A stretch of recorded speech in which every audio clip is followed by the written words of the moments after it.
Well, well, well. So it looks like we are not going to see the Dallas Cowboys for an entire month. And man, that is going to be absolutely tough. But nevertheless, I have still dug up some things about the Dallas Cowboys that have been talked about over the last 4 to 5 days that I didn't get a chance to get to this weekend, but we are going to get to it today. But one of the main things that I want to talk about today, I want to talk about, have the Dallas Cowboys, and y'all know I've been saying this for at least a year, that the Dallas Cowboys are going to win the Super Bowl in 2026, no later than 2027. And so as for much as I believe the Cowboys still have that opportunity this year, the question is, have they done enough to win the Super Bowl in 2026? Let's talk Cowboys. We're about to talk facts. Let's go! Dallas Cowboy fans, it is time to talk Dallas Cowboys. There are a lot of things that are going on and being said out there in Dallas Cowboys Nation. We're going to deal with some of those things, and we're going to hear what people on the outside have to say. Welcome, welcome, welcome, Cowboy fans and Cowboy haters alike. I'm the G, and I'm the host of Let's Talk Cowboys, where we talk facts. And as you come into this live stream, please hit that like button, share, subscribe, hit that notification bell, so you know the next time we post another video or go live. And yes, we are live. And if you haven't become a channel member subscriber yet, what are you waiting on? We have a lot of great content coming up this season. Man, we have a great show today. I don't know if we're gonna be able to get this all in 2 hours. If not, I'll either continue tonight or I'll continue tomorrow. But I have a great show for us today. Just before I came on, I saw that Caleb Downs earns an award. We're gonna look at what that award is. Then breaking news also, the Dallas Cowboys camp dates have come down. And I know a lot of us are excited about that. Then also, the question we're gonna look at today, have the Cowboys done enough to win the Super Bowl in 2026? Then there was a conversation last week I saw about the Cowboys defensive line. I want to talk about that today because that's a part of, have the Cowboys done enough? Also, I don't know if you saw the story on James Houston. Very interesting story and a very interesting video clip circulating out there about James Houston when he played with Deion Sanders, or played for Deion Sanders. Then we're going to talk about this Brandon Sorsby thing, and I'm going to explain to you, to the best of my ability, the supplemental draft and how this is all going to go. That is, if it is going to be a supplemental draft. Then, still have not gotten a chance to get to these player interviews. So hopefully today we're at least going to listen to a couple of these player interviews we didn't get a chance to listen to last week. So we got a great show coming up today. Again, Downs, camp dates, Cowboys done enough, Cowboys D Line, James Houston, Sorsby, player interviews, supplemental draft. Man, we're going to talk about all of that and probably a little bit more today on Let's Talk Cowboys. Man, let's get this quick roll call in. I just finished doing the G Sports Nation. We're going to be going live over there, starting out about 3 days per week, Monday, Wednesday, and Friday.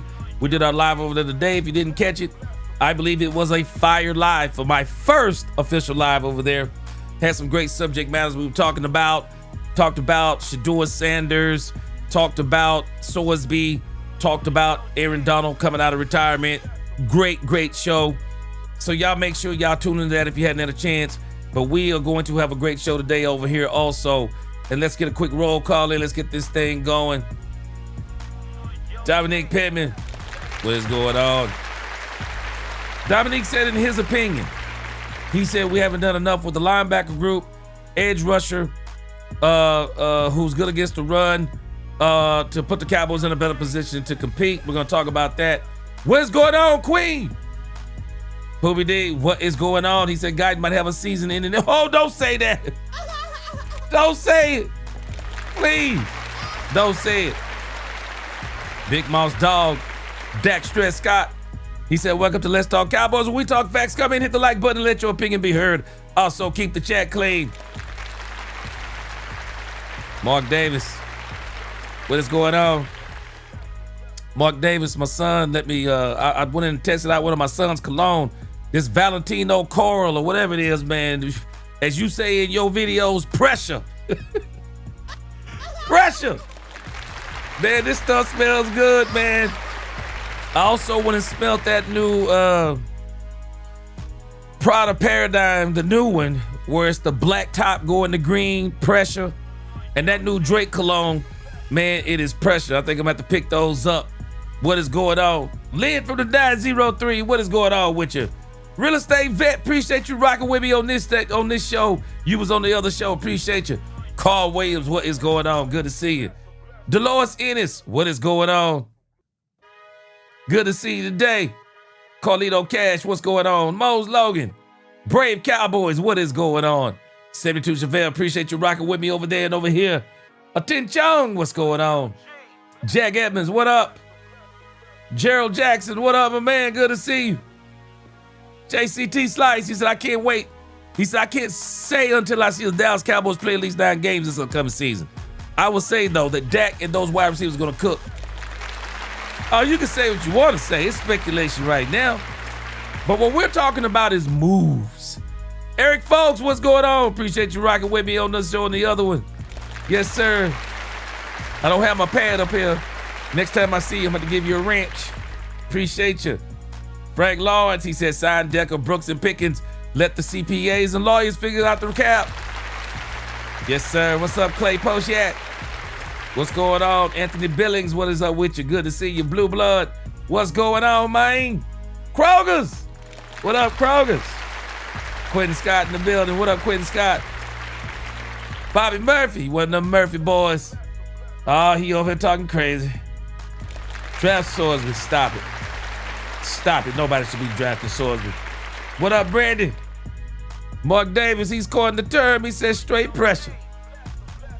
All right. Let's see here. Lord Nova, what's going on? Brandon, what's going on? Junior, where you been, Junior? Good to see you in here today. Blessing today, what's going on? He said we winning the Super Bowl, baby. What up, Poobie D? Get him gone. Fred Walker, what's up? He said last week, Pickens didn't want to throw his agent under the bus. Yeah, but I'm glad he showed who's in control. Man, I appreciate y'all rocking with me today. Best chat on YouTube, give yourselves a hand. What's up, Timothy Johnson? All right. Let's get into this first topic for today. And I guess we can call both of these breaking news. Breaking news today. Breaking news number 1. Caleb Downs, today it was announced. Caleb Downs earns major Ohio State award. He earns a major award with Ohio State.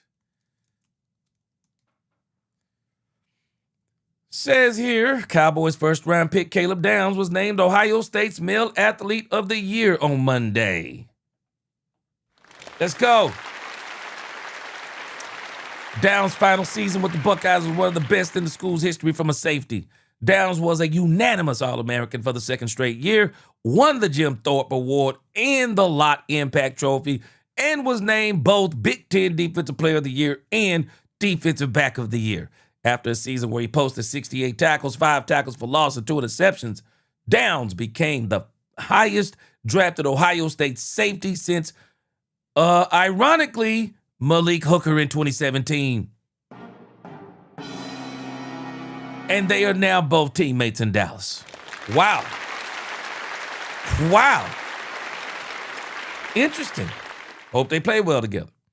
It says now Downs joins former Cowboys running back Eddie George as the second player Dallas has had from Ohio State that has won the University's Athlete of the Year award.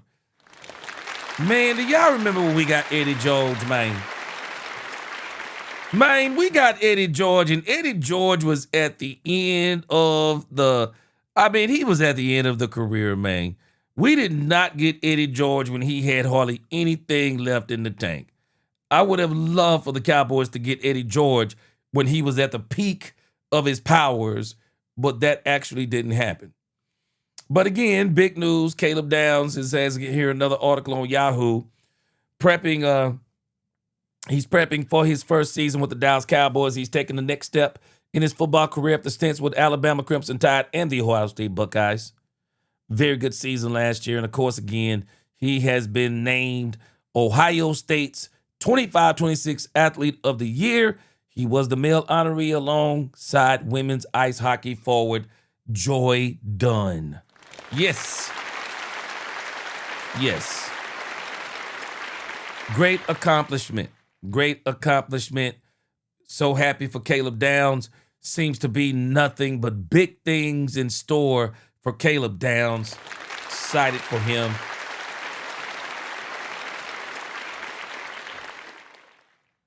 What's going on, Cowboys Nation? I see a few more have come into the building. What's going on, music? What's this? Music 22. What is going on? Never dated men. Sorry to bust your bubble. Actually, I'm not sorry to bust your bubble. Timothy Johnson. What is going on? They said it's your boy. What is going on? Roosevelt. What is going on? All right. What's going on, Mangus? Breaking news. Giannis traded to Boston. Interesting. Would have been even bigger news had he been traded to Dallas. Gregory Davis. What is up? What up, Big Dal 8604? What up? Running the voice. Yeah, man. Eddie was washed, man. Eddie was washed when we got him. Wow. Eddie wasn't Eddie was good in his heyday, but yeah, by the time the Cowboys got him, man, he was a shell of himself when we got him. All right, so again, man, Caleb Downs, Caleb Downs, man, a lot of expectations for Caleb Downs. We're going to talk about him in a moment as we continue to talk about have the Cowboys done enough? Because when we think about have the Cowboys done enough, I'm going to call our attention once we get to that subject matter.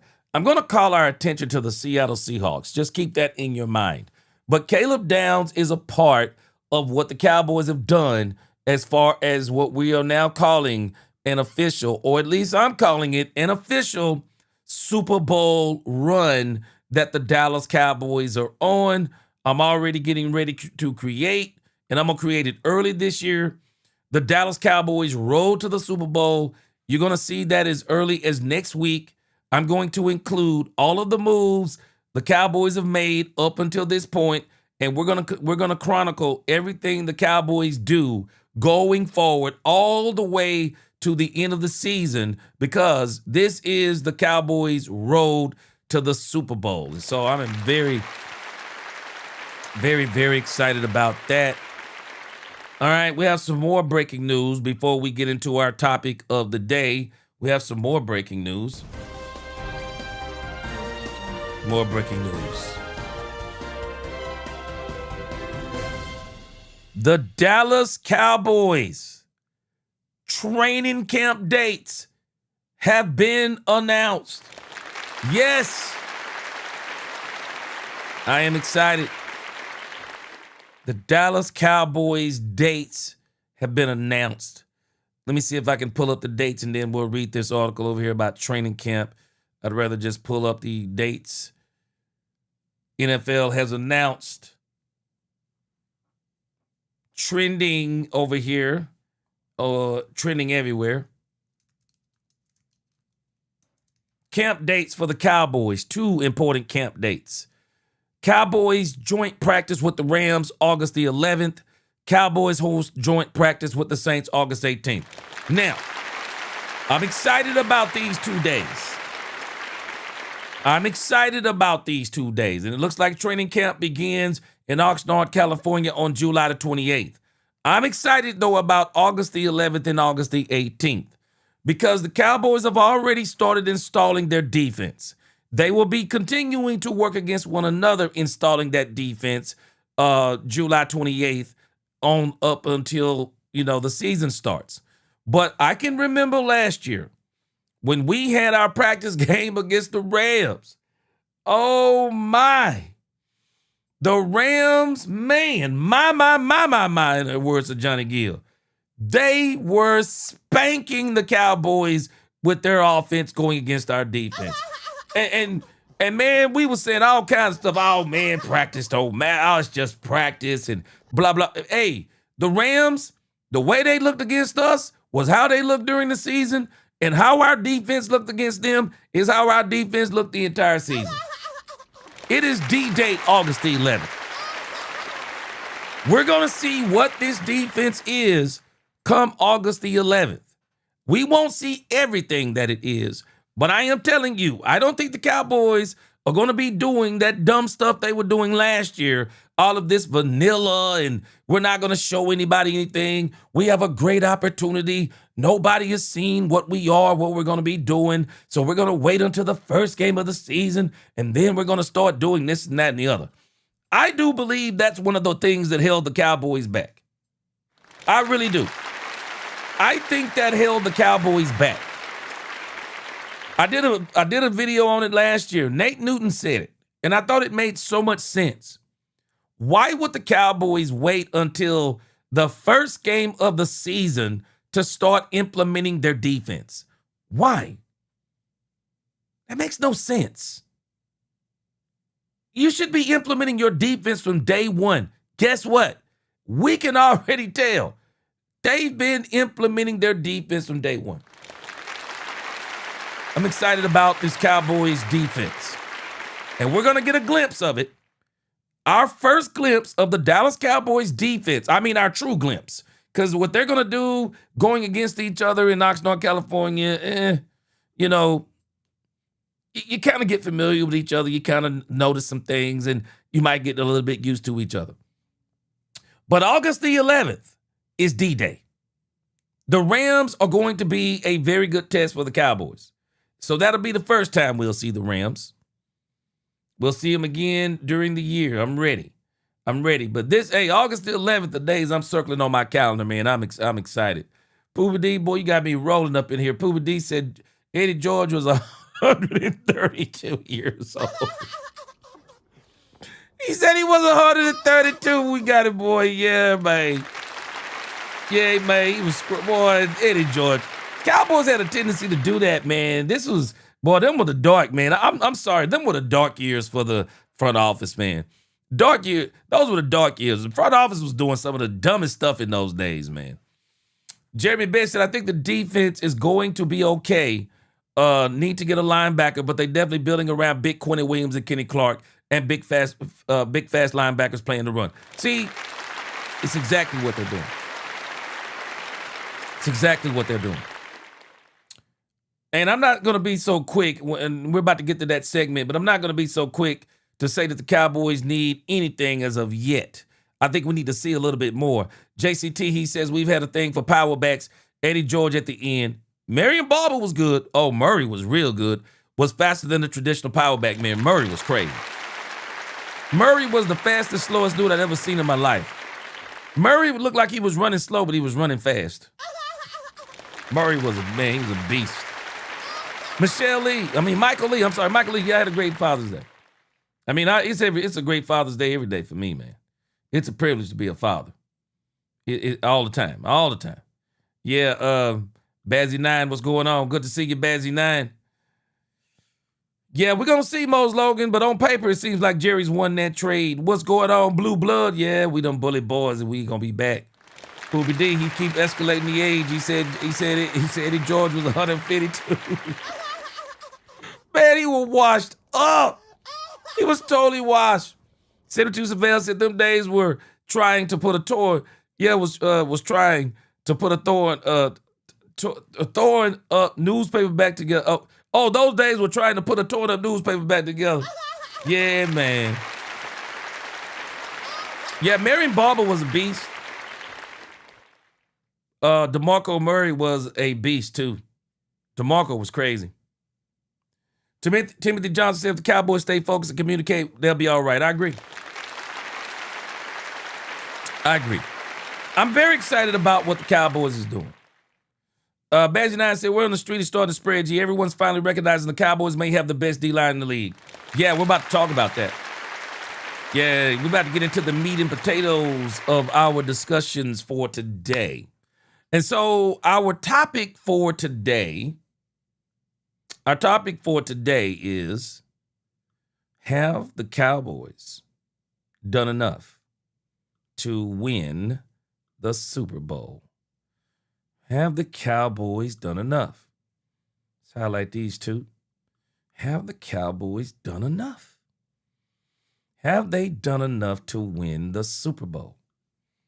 Now, I want to quickly remind us again, before I start looking at the Dallas Cowboys, because one of the things that I noticed that we do a lot is we like to have a lot of, and I think it's okay to have discussions about what the Cowboys should do. What I don't think is okay is we start getting into some of these heated discussions about what the Cowboys should do when we don't have any control over what the Cowboys are doing. I mean, all that stuff to me, it's just a bunch of talk. But I really think you have to look at what the Cowboys have done before we say they haven't done enough. And I also think you have to look at what other teams have done to do what we're trying to do. Because I think in particular, what we're trying to do, we're trying to do what the Seattle Seahawks did. I don't think we're trying to do what the Patriots did. I think we're trying to do what the Seattle Seahawks did.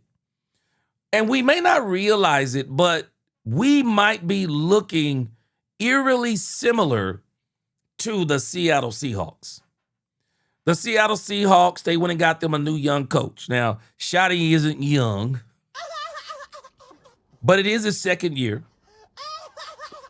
He took over for Mike McCarthy, took over for an older, old school coach. We saw Mike McDaniel do the same thing for the Seattle Seahawks. But what we also witnessed the Seattle Seahawks do, and we may be about 1 year behind the Seattle Seahawks, but a lot of people are not giving the Seattle Seahawks enough credit. Because who here thought the Seattle Seahawks were going to win the Super Bowl last year? Who? Who in the chat thought the Seattle Seahawks were going to win the Super Bowl? Who actually thought the Seattle Seahawks did enough to win the Super Bowl in 2025? Who thought that? For all the smartest people in the room, who thought that? Because I didn't hear anybody talking about the Seattle Seahawks winning the Super Bowl until the wagon was rolling down the hill. I didn't hear anybody talking about the Seattle Seahawks had done enough to win the Super Bowl until the wagon was rolling down the hill. We were laughing even when they went and got our very own, or our used to be very own, DeMarcus Lawrence. And we were all laughing like, oh man, they ain't serious about winning no Super Bowl. They went and got DeMarcus Lawrence. They're not serious. We were all like, good riddance, good. We didn't care if DeMarcus Lawrence was gone. We wanted DeMarcus Lawrence to be the man here. DeMarcus Lawrence wasn't the man here. But he went to Seattle and he wasn't the man there either. But what he was when he went to Seattle, he was just a good addition. Not a great addition. Not a Myles Garrett addition. He was a good addition to a well-coached team. And last year, my theme for the Dallas Cowboys were ex-first-round picks. It was the year of the ex-first-round picks. My theme going into Oxnard, California this year, the theme for me this year is coaching. Coaching. The Dallas Cowboys, they have put in their mind coaching matters. It's not that they haven't got talent. They have acquired some very good talent. The Cowboys are saying coaching matters. And for us, they're saying for this team, it's all about the coaches. 72 Chevelle, he said the Seahawks was going to be there. Blaine said nobody saw both teams in the Super Bowl last year. They weren't supposed to be there. Very few people. 72 Chevelle is in a handful of a handful of people who thought the Seahawks were going to the Super Bowl. People didn't think the Seahawks were going to the Super Bowl until the wagon started rolling down the hill. Because Poobie D, Bazzy 9 said nobody thought it. Poobie D said he thought it was between the Rams and the Seattle Seahawks. And most people would have thought it was the Rams. And it doesn't mean that the Seahawks didn't get some good calls. But what have I told y'all that you need in order to go to the Super Bowl? You need coaching. You need a good team. You need health. And guess what the fourth one is? You need luck. Yeah, you need luck. On championship runs, go check the tape. Go check most championship teams when they win the Super Bowl. When they go to the Super Bowl and win it. They had health. They had great coaching. They had the health. They had the coaching. They had a good team. And they had some luck. They may have met a team. Maybe they were missing a star player. They played a team where maybe a player got hurt. They played a team where they got some calls that shouldn't have went their way, but they went their way, and those calls were the very reason why they won the games. Kansas City Chiefs, anybody over the last 3 years? I mean, people literally thought that the Kansas City Chiefs were paying the referees, or the league wanted the Kansas City Chiefs to go to the Super Bowl. Because, man, I am telling you, how many questionable calls did we see them give the Kansas City Chiefs over those last 3 years? The only way you were beating the Kansas City Chiefs is that you literally had to flat out beat them. You had to beat them to the point that the referees couldn't make any calls to help them win. And so you need luck to go to these championships. And so when you think about all of those things, Seattle Seahawks, they got a combination of those things. They absolutely did. They absolutely did. Did they get some calls? Yeah. But they're not the only teams that have gotten calls and have went to the Super Bowl. So we're not going to take that away from them.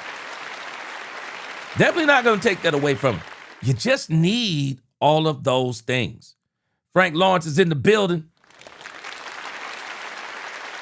Frank Lawrence says the Rams plus 800, Packers plus 900. I think that's totally wrong. They shouldn't even be nowhere that close.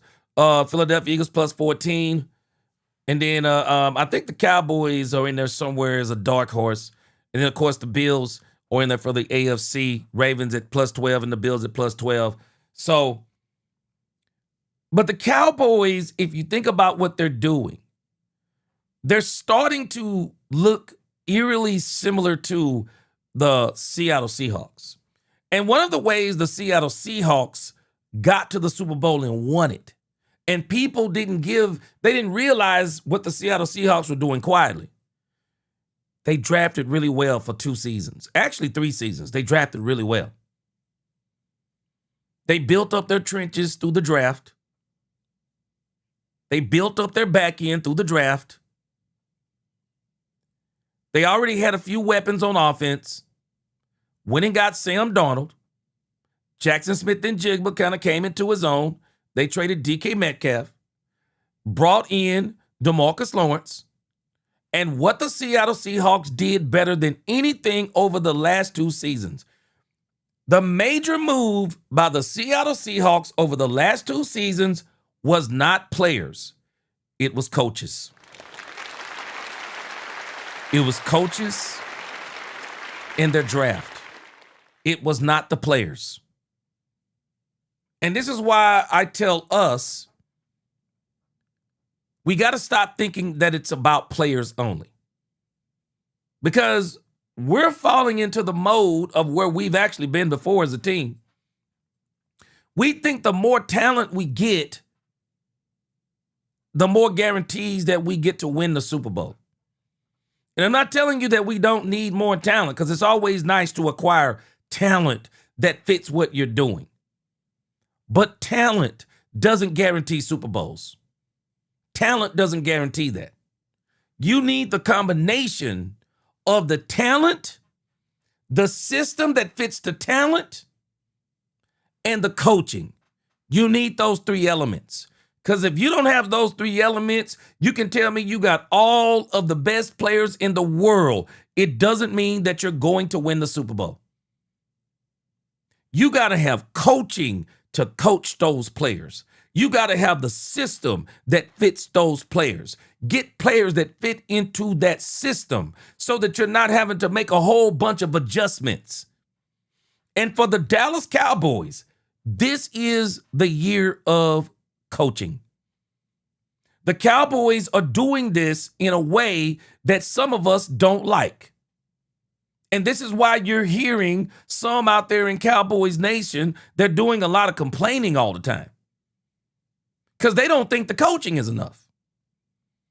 They're saying, no, we need more players. You can win Super Bowls with better coaching and good to great players than great players and mediocre coaching. Every single time.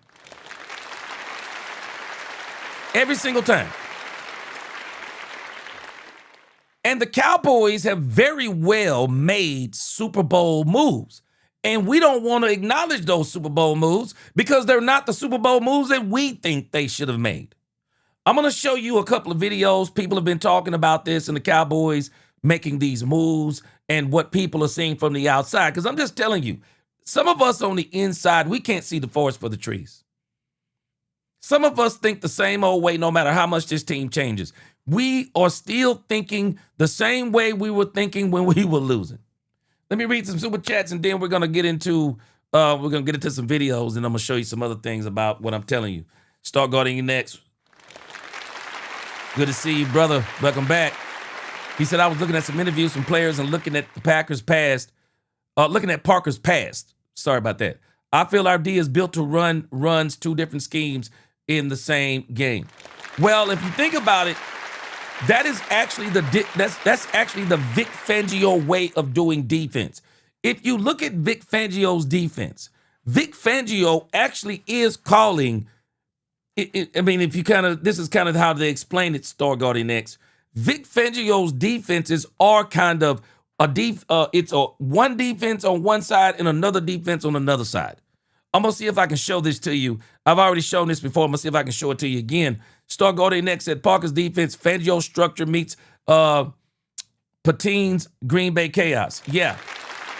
A static two-shell masking crazy amoeba fronts with downs and overshown unleashed. Yeah. What you said. I think you said that very well. Yeah, because understand, they've all said this. PJ Locke said it. Quentin Williams, they've all kind of alluded to it. PJ Locke said it straight out. Yeah, this is Fangio's defense. This is Fangio's defense with some subtle details changed. It's the Fangio defense with the Christian Parker twist. That's what we're going to be seeing. That's what we're going to be seeing. We're going to see where that nickelback is going to be in full effect in the Christian Parker defense. And I'll show you some of those things in a moment. But I'm telling us that when, if we're thinking that players are going to guarantee us a Super Bowl, I'm just going to tell all of us, whether we accept it or not, I just think we're wrong on that. I just think we're wrong on that. What this team has missed for years is coaching, a coaching staff that's on the same team, on the same page, and a system, and not an antiquated system, but up-to-date systems that are built for the current NFL. I dare say we haven't had that since Jimmy. I dare say we haven't had that since Jimmy. I mean, this team has always been antiquated, if you ask me. Every time we bring in a coach, I mean, we brought in Mike McCarthy with that old antiquated West Coast option. Oh, my gosh. That old stale as toast West Coast offense. It was atrocious.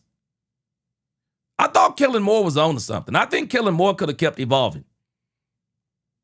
But in the grand scheme of things, even the defenses that we've had, I mean, we're always talking about this, whatever defense, the bend don't break and all this old corny stuff.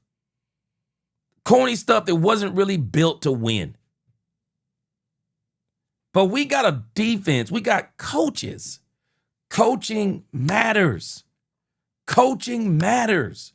And this is why this team is going to come out of the gate and it's going to look better than defenses we've seen in the past that had new defensive coordinators.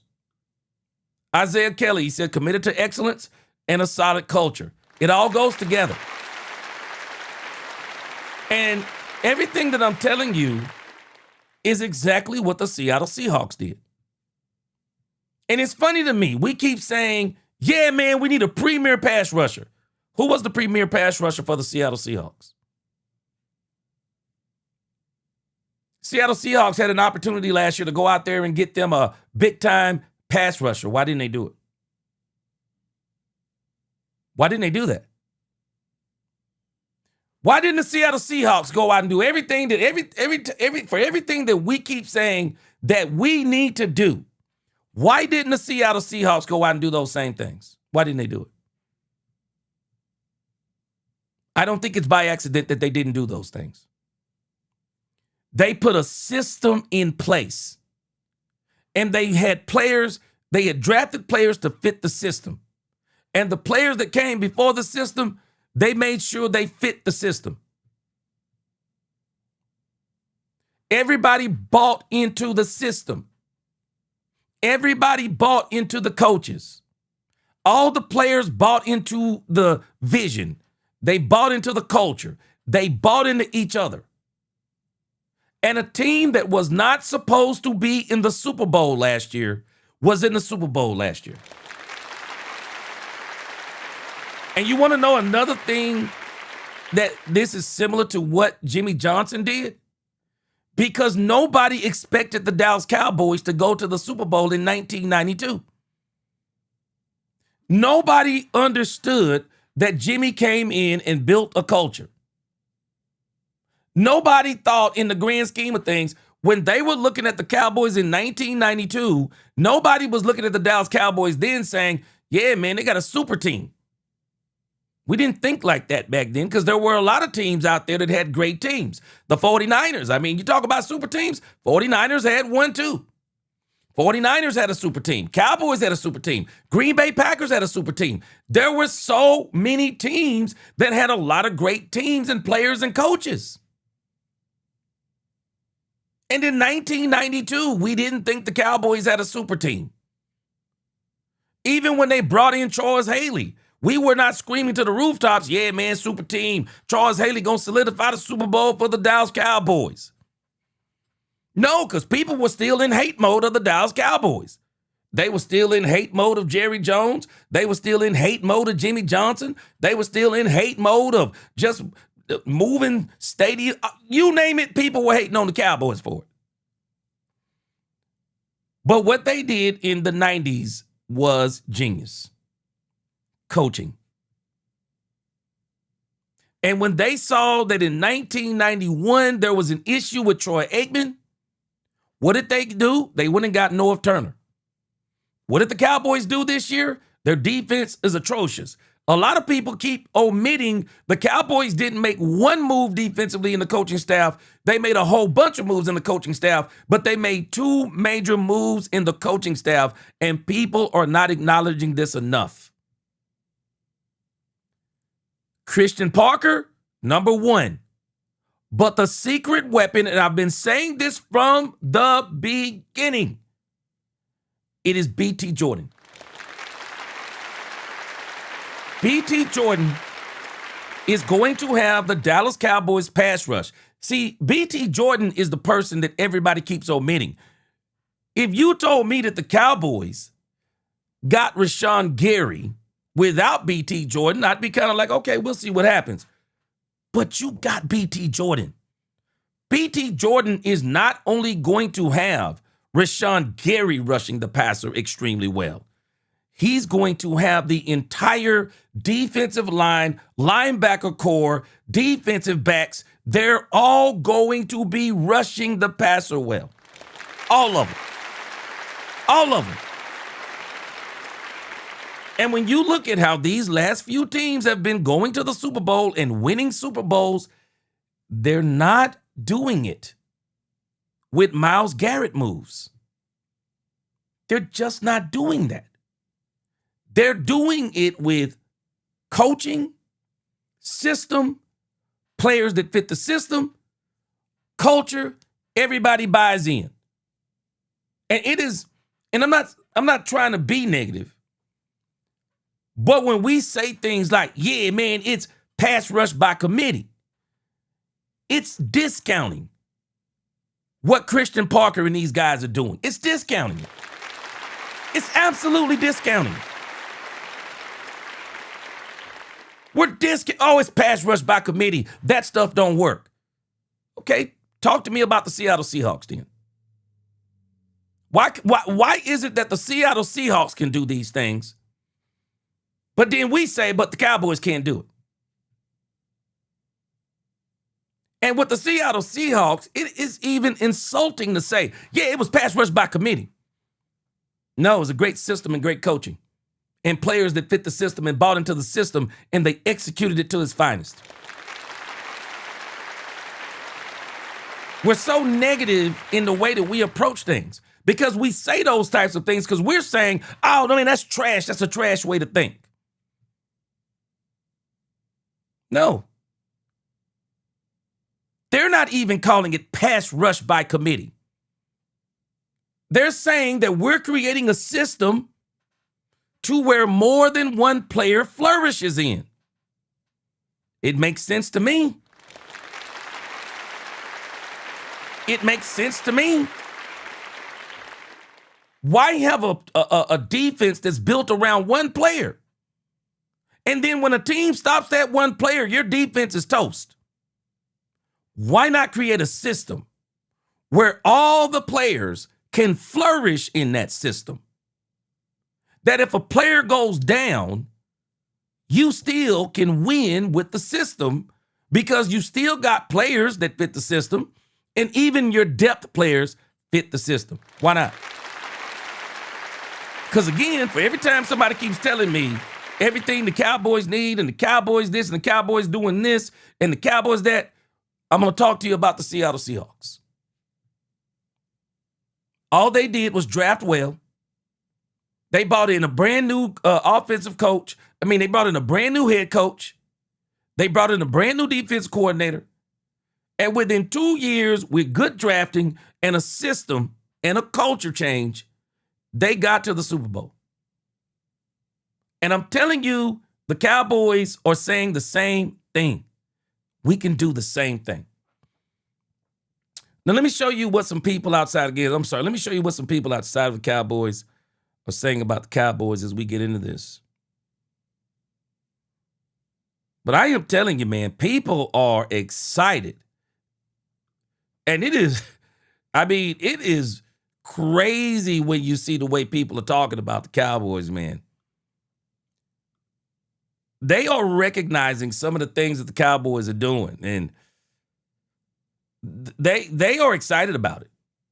And I can understand why. The Cowboys, whether people accept it or not, man, the Cowboys have just done some very exciting things, when you talk about just what they've done versus years past. All right, let's see here.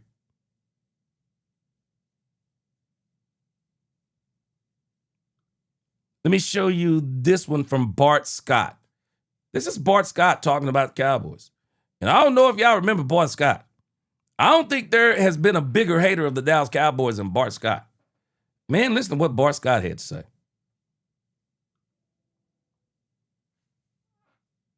At the end of July, quarterback Dak Prescott spoke yesterday about the culture building within the team and change he's been seeing on defense. I see it, I feel it. Actually breaking down the team yesterday, I said that, and I said if you're a young guy and don't, go get with an old guy, and they'll tell you why. So yeah, it's just exciting. It's what we're just talking about, the CP, the energy they're bringing on defense, who we are on offense, but yet trying to elevate, not complacent with anything that we did last year.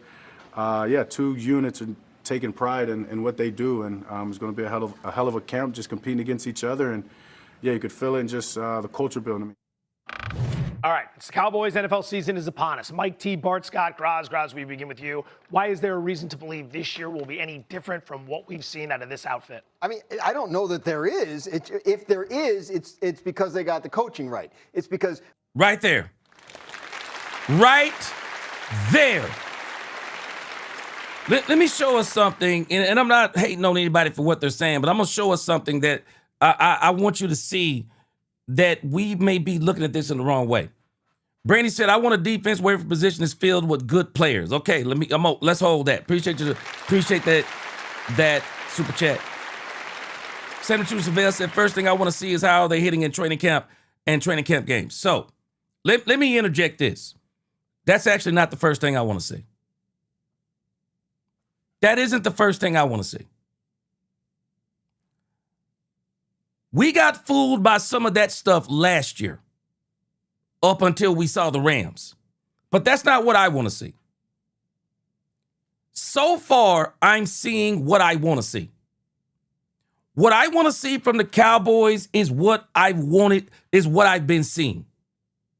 The way these defensive players are taking to Christian Parker and how they are buying into the system. I want us to understand something. The mentality that we're wanting, whatever it is, the mentality, the dog, the hitting, that doesn't start here. The body, that starts here. I want to see what's happening in the brain of these players. And from what I've seen so far, it's the brain that I'm impressed with. I'm impressed with how they're training their brains. So as a man thinketh, so is he. You gotta get a man or a woman to think right, so that when they think right, they do right. If you gotta get somebody to do right before they think right, you're gonna get a lot of errors. You're gonna get what we've been getting. You're gonna get a lot of good players who don't understand the system. They're gonna go on the field. They're going to be in the wrong place. They're going to miss their assignments. They're going to do all kinds of things wrong. I don't need to see the hitting per se. Why? Because these guys all pretty much look like hitters. They've been doing it their whole doggone life. Even these rookies they got, man, these guys are, they're hitters. There is no doubt in my mind. Marshawn, what's his name? Mekhi Lawrence. This dude is a hitter. I'm not worried about that part. I'm seeing the part I want to see. I'm seeing it. Are they bought into the system? Are they bought into the system? Are they questioning the system? Are they being questioned on the system? Do they understand the system? I need them to understand the system before they start hitting. Because if they don't understand the system, it ain't going to matter. What we have been missing is smart players. And what we have been missing is smart coaches who help the players to be smart. And this guy just said it perfectly. The coaching. The coaching. You got to get the coaching right. If you get the coaching right, you don't have to worry about the hitting. If I know what I'm doing, if I know where I'm going, if I know my assignment, then the part that comes natural to me, that right there, I ain't got to worry about it. I don't have to worry about what I do naturally. What I need you to do is help me with what I don't do naturally. Help me with that part. That's all I need you to help me with. I need you to help me with that part. And you think about, Shotty is doing this exactly right. You got to get the coaches that make sure these players understand what they're doing, where they need to be, execution, You got that part right. You got a defense coordinator they're buying into. You got a culture they're buying into. You got everything that you need. And once they get the confidence and they know what they're doing, they know what they need to be, mark my words, you ain't gonna have to worry about the hitting. Because if I know where I need to be, I'm telling you, I'm blowing up the spot. You watch what I tell you, I'm blowing up the spot. Demetrius Noel said, gee, what good is hard hitting if the opponent is still getting 5 yards to play? That part. And 72 Chevelle, think about this. We're going to see this part.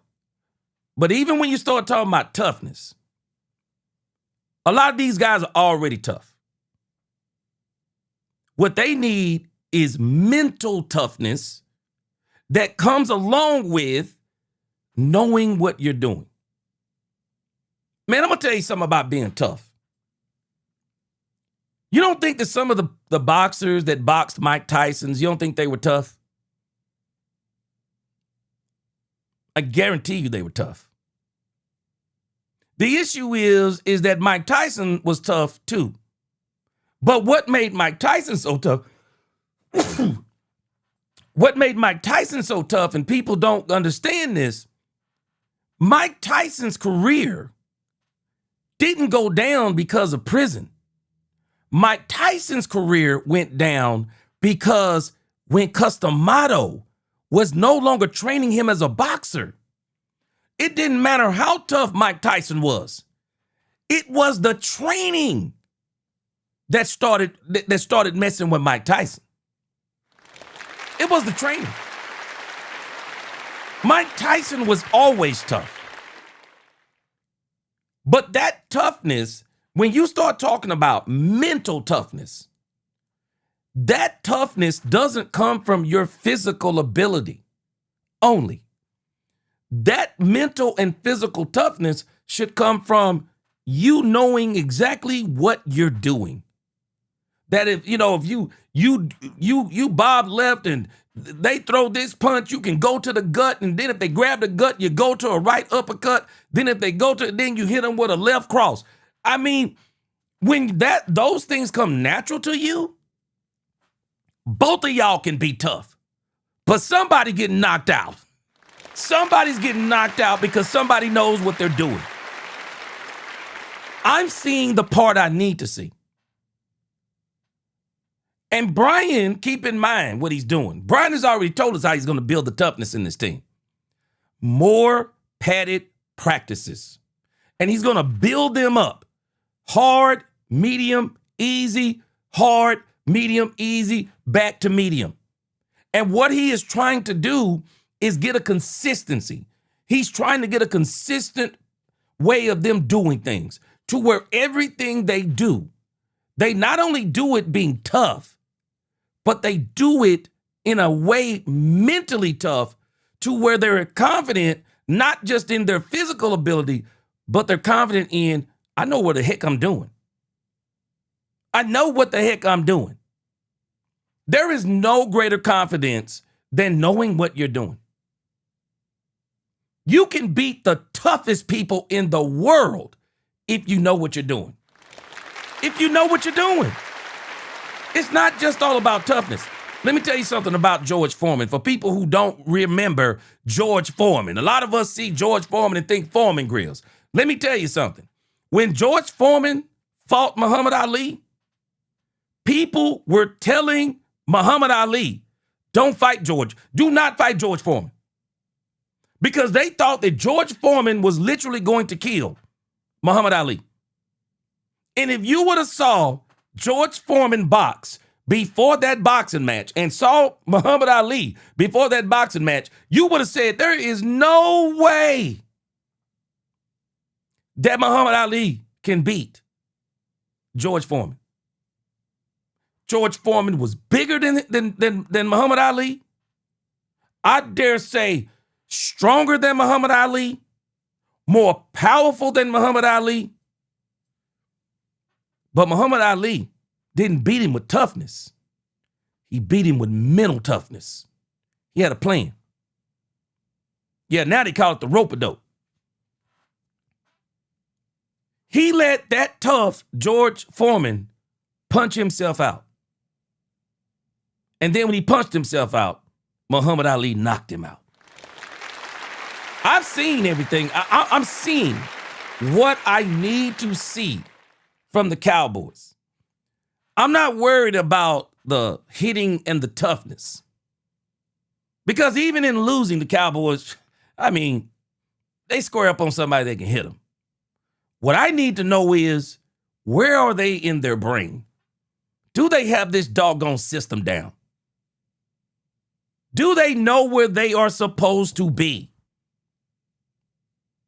Are they executing the plan? Because I'm telling you, the talent on this team is good enough that if they execute the plan, they're going to beat some people. They're going to beat some people, and they're going to beat some people that people didn't think they were going to be able to beat. The biggest thing they have to get down is the system, because if they get the system down, they'll have confidence. And if they have confidence, they'll execute. And if they execute, they're going to win more times than losing. We got to be able to get this team down. Young Merck said lost his edge. And you lose your edge when you're not confident in what you're doing. Mike Tyson, people don't realize, Mike Tyson came out of prison and he was trying to beat people with toughness. He was trying to beat people with power. He was trying to beat people because he's scary. He was trying to beat people with everything but what Customato taught him. Not having Customato was the downfall of Mike Tyson's career. And we can all say the same thing. Jimmy Johnson was the Dallas Cowboys Customato. He was the Dallas Cowboys Customato.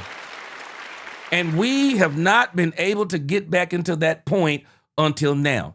Now it seems like that Brian Schottenheimer is the next Customato for us. Brian is putting this team back in the right headspace.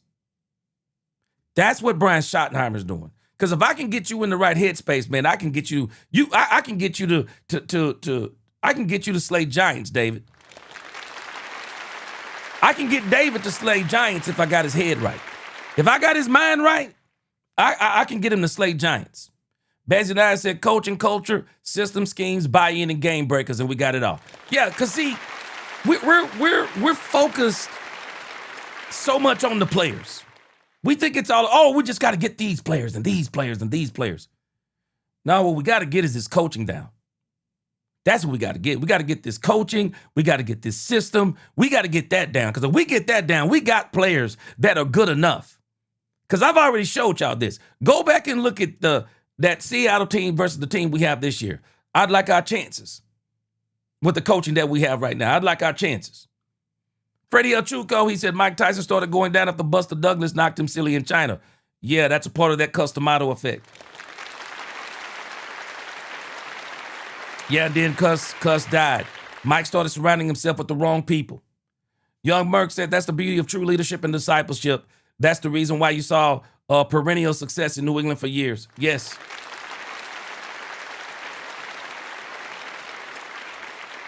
Yeah, Gaming, I'm telling you, man, people do not understand. Man, Customato had Mike Tyson in a space in his brain that, man, he was unbeatable. He was unbeatable. He absolutely was. Poobie D, if you play smart, disciplined football, you win many games. Man, you're going to beat teams. You're going to beat a lot of teams, man. And if you think about the Cowboys' problems over the last few years, their problem actually hasn't been as much talent as it has been systems and players not being in the right spots and things of that nature. And especially in that, especially last year with Flus, it was terrible. Dudley says George Foreman was a man you had to go through to get the belt opportunity. Well, he was a monster.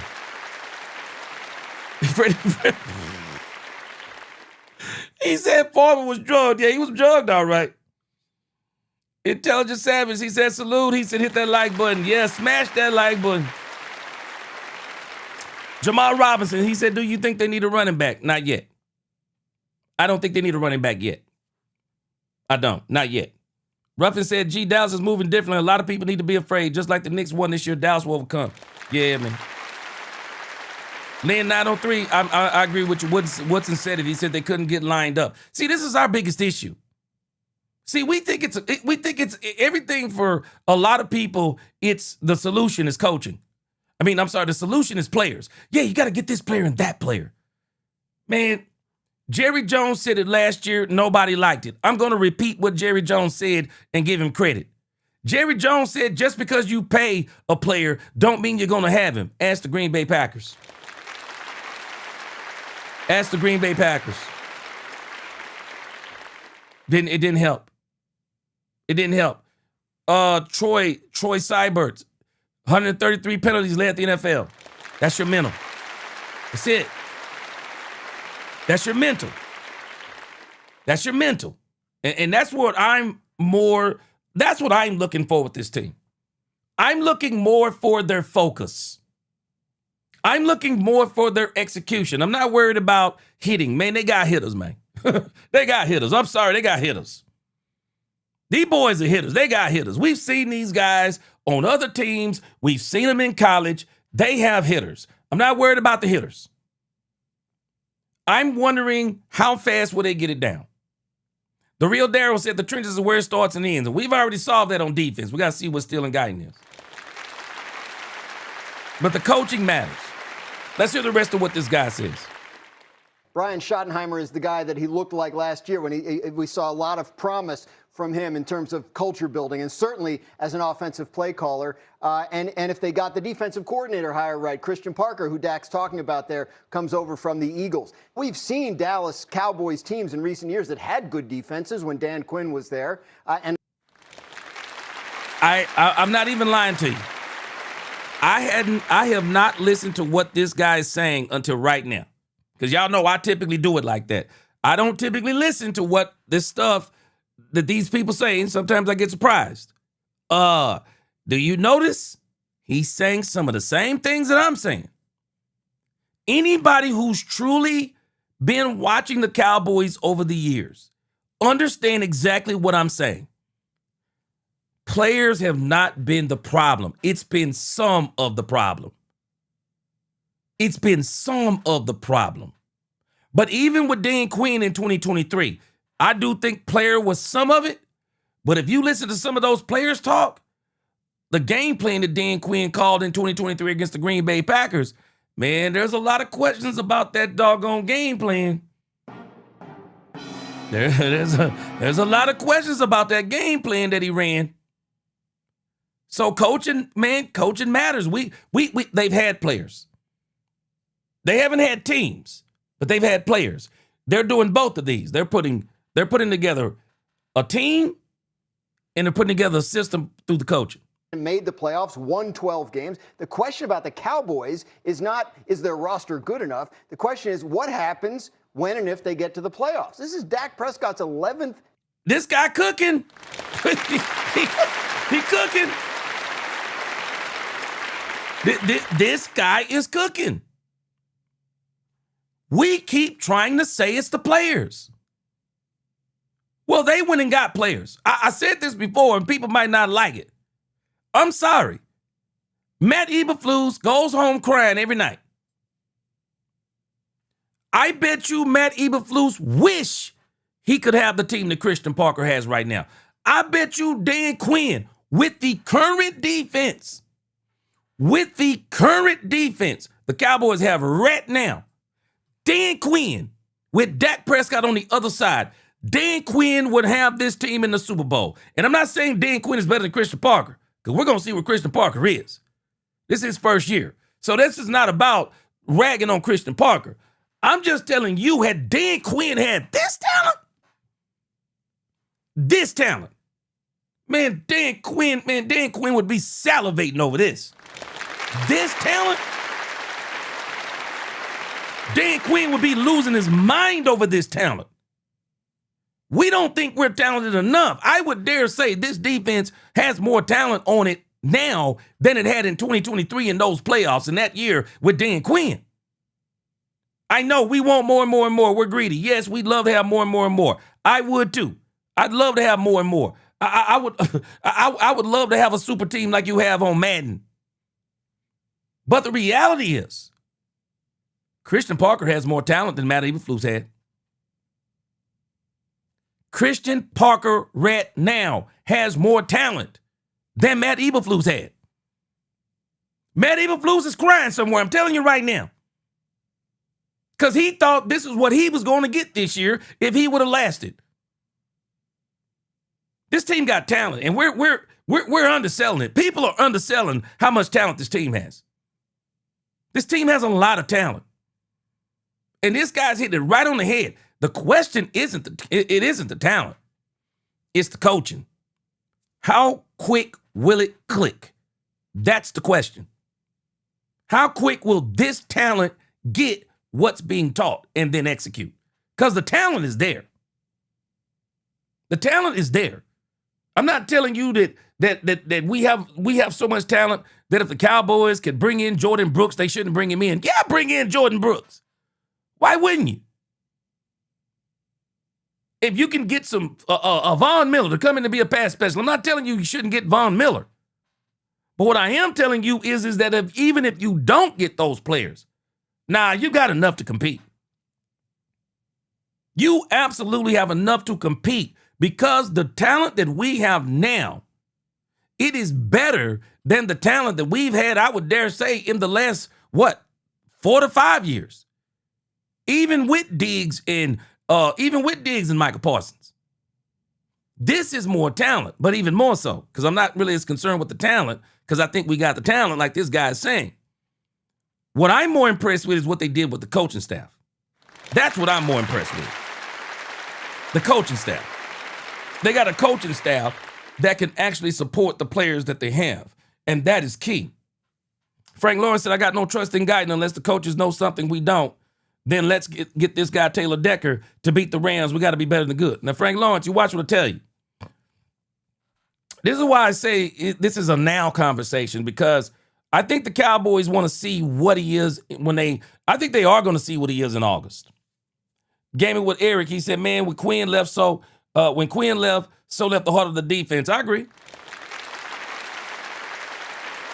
Gaming said, there's no way in the world I would have let L. Harris get away and not give him the DC shot. Now, Gaming with Eric, I believe the Cowboys are going to do that. But the Cowboys blame Trayvon Diggs on L. Harris. At least that's what Bobby Belt reported. And even Brian Broaddus. No, it was Brian Broaddus. Don't let me blame this on Bobby. Brian Broaddus. From inside the building, Brian Broaddus said, Trayvon Diggs did L. Harris in because they felt like that L. Harris was enabling him to do a lot of the dumb stuff he was doing. Oh, I agree with you, Quentin Scott. Matt Eberflus, he's not that good, but the talent that we have now is better than what he had. Blaine, yeah, I think we should get Von Miller. Yeah, I'm not telling us we shouldn't get a guy like a Von Miller. And I'm telling you, Jordan Brooks, I just think he changes your whole defense. But if you don't get him, you still got to compete. You still got to compete, and I think we still can compete. Kendall, he says coaching and mentality have been missing from this team for 30 years. Exactly. We've had Pro Bowlers just missing the mentality. Man, we've had years where we've sent 8, 9 guys on defense to the Pro Bowl. I mean, we've had some years we've sent a bunch of people to the Pro Bowl. Problem for me has always been the mentality, the system, and the coaching. Jeremy Best said that's why they need to be involved from start with the install. And it looks like they've done that this year. And play reps in the scrimmages, practices, and preseason games to build that camaraderie, timing, chemistry, and instinct to play off each other. Yeah. Now, you're not going to see none of these guys playing in no preseason games. You can forget that. Yeah, they won't be playing in no preseason games. Tony Romo ruined that eternally in Dallas. But they will be playing in these scrimmages. Kendall said, I believe with the veterans on the team and the hunger the team has, they will get the scheme really fast and exceed all expectations. I have a feeling they are too. I think they're going to be a lot better than people expect. But this guy, he cooking. Season. He has been to the playoffs 5 times. Still no conference championship game appearance for this team in over 30 years. The Cowboys can't answer their questions until January, and I think if they do go farther than Jason Garrett took them or Mike McCarthy took them, then that says a lot about Brian Schottenheimer and what he's put together. All right, Bart, in the NFC East, we've obviously got 4 offenses. Yeah, because they're basically saying something. I mean, let's be honest. The Cowboys had 3 12-win seasons in a row, and in the grand scheme of things, Dak Prescott is top 3 quarterback in the league to me. Dak Prescott's legacy from this point forward, Dak Prescott's regular season legacy is solidified. Everybody knows in the regular season, Dak Prescott, top 5. Now, Dak Prescott's legacy will be built on what do they do in the playoffs. Because we already know it doesn't matter if Dak Prescott throws for 200 yards every playoff game. If they win them, at the end of the day, guess who's going to get the glory? Dak Prescott. Same thing, same way John Elway got the glory with the Broncos. Same way Peyton Manning got the glory with, I forget the team, where he got carried that year. The Super Bowl is not a quarterback stat, even though they try to make it into a quarterback stat. It's not a quarterback stat. But Dak's legacy from this point forward, I agree with him. Dak Prescott's legacy now is all going to be predicated on playoff and Super Bowl success. Why? Because even Dak Prescott said it. Success is measured in Super Bowls with quarterbacks, even if they're not solely responsible for it, and they are not. When they win that Super Bowl, who do they typically give the MVP to? The quarterback. Dak Prescott's legacy now is playoffs and Super Bowls. And I believe, finally, he's about to get there. And 4 defenses amongst the 4 teams. That Dallas defense, is that going to be the most important unit of all 8 Yes. team success this season? Exactly. I think when you look at the Dallas Cowboys, they're pretty much essentially the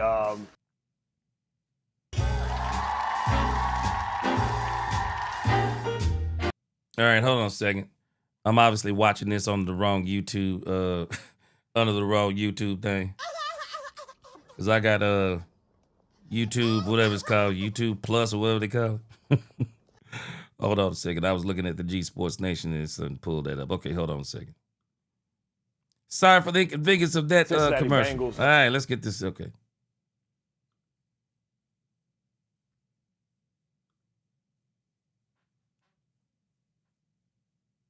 The next time they will be together as a team is at training.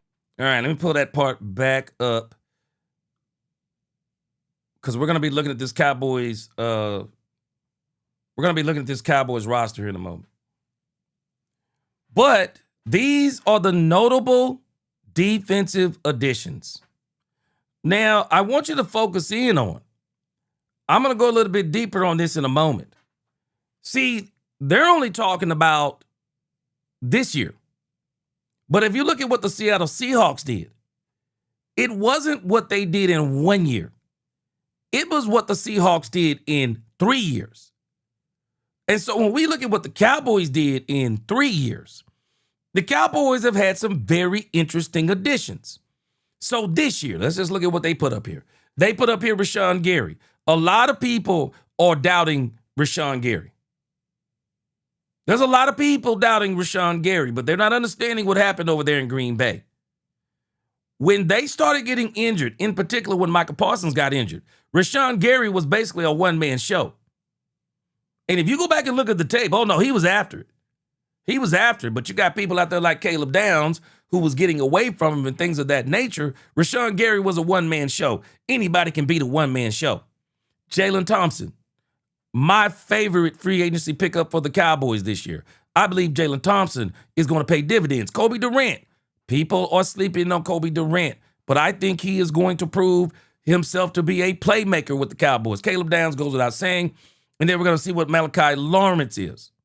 But we look at what the Cowboys have done talent-wise, and it's like it's no matter what we do, it's never enough. It's never enough, no matter what we do. But we've actually added some really good talent on this team.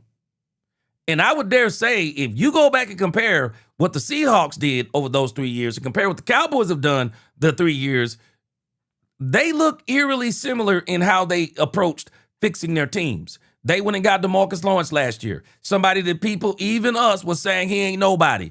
Well, we went and got Rashawn Gary. And there's people in Cowboys Nation saying, Rashawn Gary ain't this, he ain't that. Well, I would say Rashawn Gary, to me, I'd take him over DeMarcus Lawrence. And if the system is right and if BT Jordan has his effect like we think he's going to have, Rashawn Gary should be as effective, or if not more effective, than one DeMarcus Lawrence.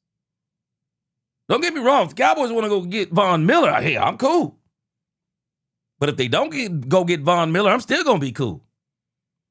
Because the theme of this year is coaching. And if you notice, this is what these guys keep talking about. Coaching with the good players that you got this year. But we're going to go back and look even further than this year. High power that their defense just needs to be middle of the pack. I think this is a very user-friendly defense. When you look at, sometimes you trade in a great player for a good player, but that gives you a better team. We talk about the whole is greater than the sum of its parts. Yeah. And losing a guy like Michael Parsons, it's only to flip him to Rashawn Gary, gives you a more complete player. But without with Michael Parsons, you don't get Quinnen Williams. You don't get Kenny Clark. If I'm a linebacker, this is linebacker heaven to be able to have a defensive front in front of me to be able to flow from B gap to B gap. I think Shotty's going to bring in a new mentality. You talk about culture. Me and Tannenbaum knows him very, very closely. He's a no-nonsense, tough guy, even though he looks like he's from California. Remember, this is Marty Schottenheimer's son. You know what I'm saying? He brings a level of toughness inside of that building. California. A dead clock is right twice a day. Hey, man. I'm sorry. I heard no lies what Boy Scott said right there. I heard no lies. It's amazing to me how people are seeing things that some of us are not seeing. Two things can be true. Okay, if we can supplement the team with some of the players that we want, because I'm telling you, the player that I want is it's only one player. I saw Baz say it earlier, and I'm in the same boat. There is really only one name I want to hear. Everything else, the Cowboys don't have to do nothing else. It's Jordan Brooks. If I hear Jordan Brooks, man, for me, shoot, Jordan Brooks, it's over. For me, Jordan Brooks, it's over. That defense, you won't need nothing else. You will not need nothing else with Jordan Brooks. And I keep hearing whispers. The Cowboys are one of the teams. Teams are inquiring about Jordan Brooks, and the Cowboys are one of them. But the Miami Dolphins know what he is, and they're going to milk it, and they're going to try to wait this out as much as they can. But again, I heard no lies by Bart Scott. This isn't a player issue as much as some of us think it is. It's just not. The lunatic, he said we had coaching or mentality, but never both. Yes. And I think we're at that point. Lincoln, he says people forget that we have Williams, Clark, Gary on the D line. I'm going there. Don't you worry, Lincoln. He said we also have Downs, Thomas, Locke, and Durant at DB. He said this defense is way better than last year already. Winter and Overshawn will ball. Lincoln. Lincoln. You want answers. I want the truth. You can't handle the truth. Lincoln.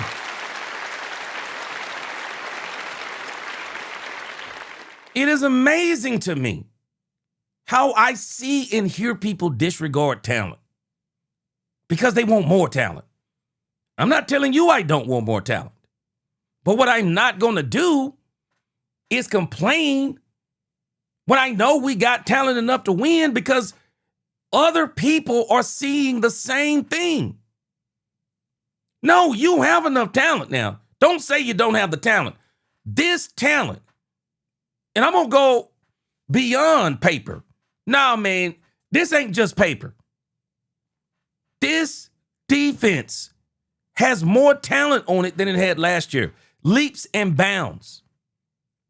It wasn't just lining up. That was a part of it. Matt Eberflus was a big part of it. But this team is talented. This team is absolutely talented. And we're lying to ourselves if we say that they're not. They're talented. And they're being coached right. And that is a major part of this. They are being coached right.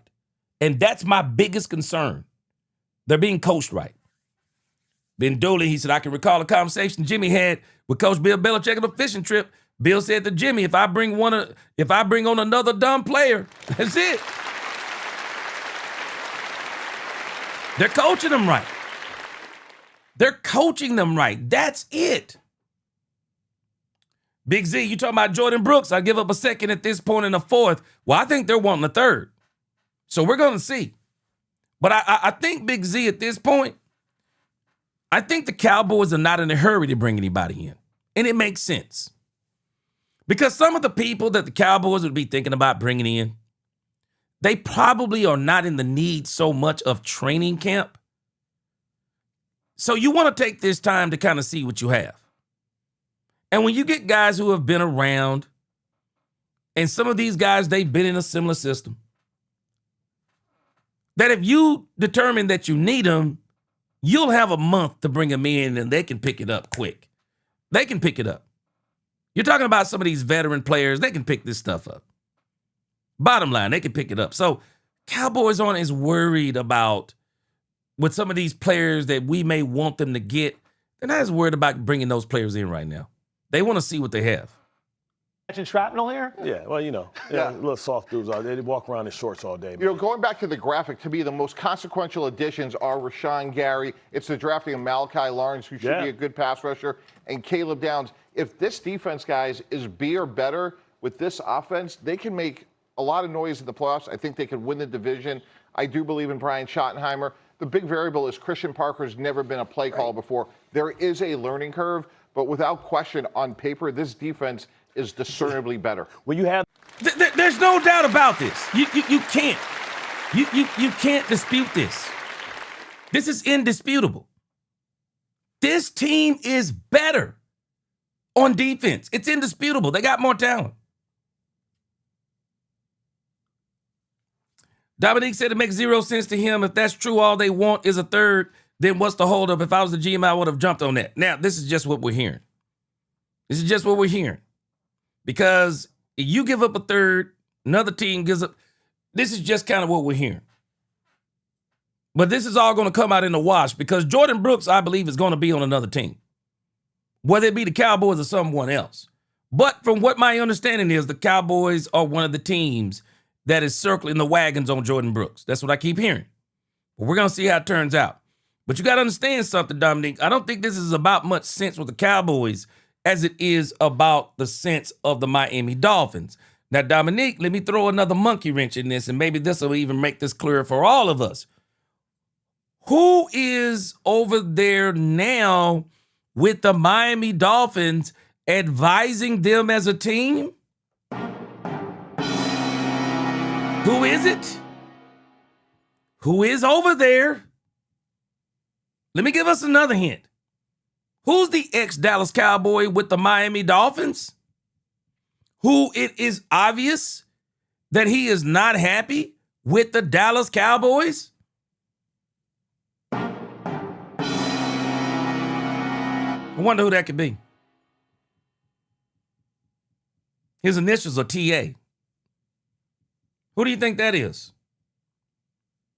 Remember, Troy Aikman is over there in an advisory role. Troy Aikman is over there in an advisory role. Troy Aikman could be telling the Miami Dolphins, don't give up Brooks for a third. Or you can get more than a third for Brooks because he is, I'll just be honest with you, Brooks is a first-round pick. You can get a first-round pick for Brooks. I think you can.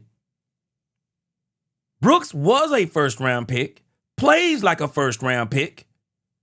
If I'm the Miami Dolphins, a third is kind of underselling it. Unless you're just having a fire sale and you want the $8.83 million, I believe it is, somewhere around, I'll just call it an even 8.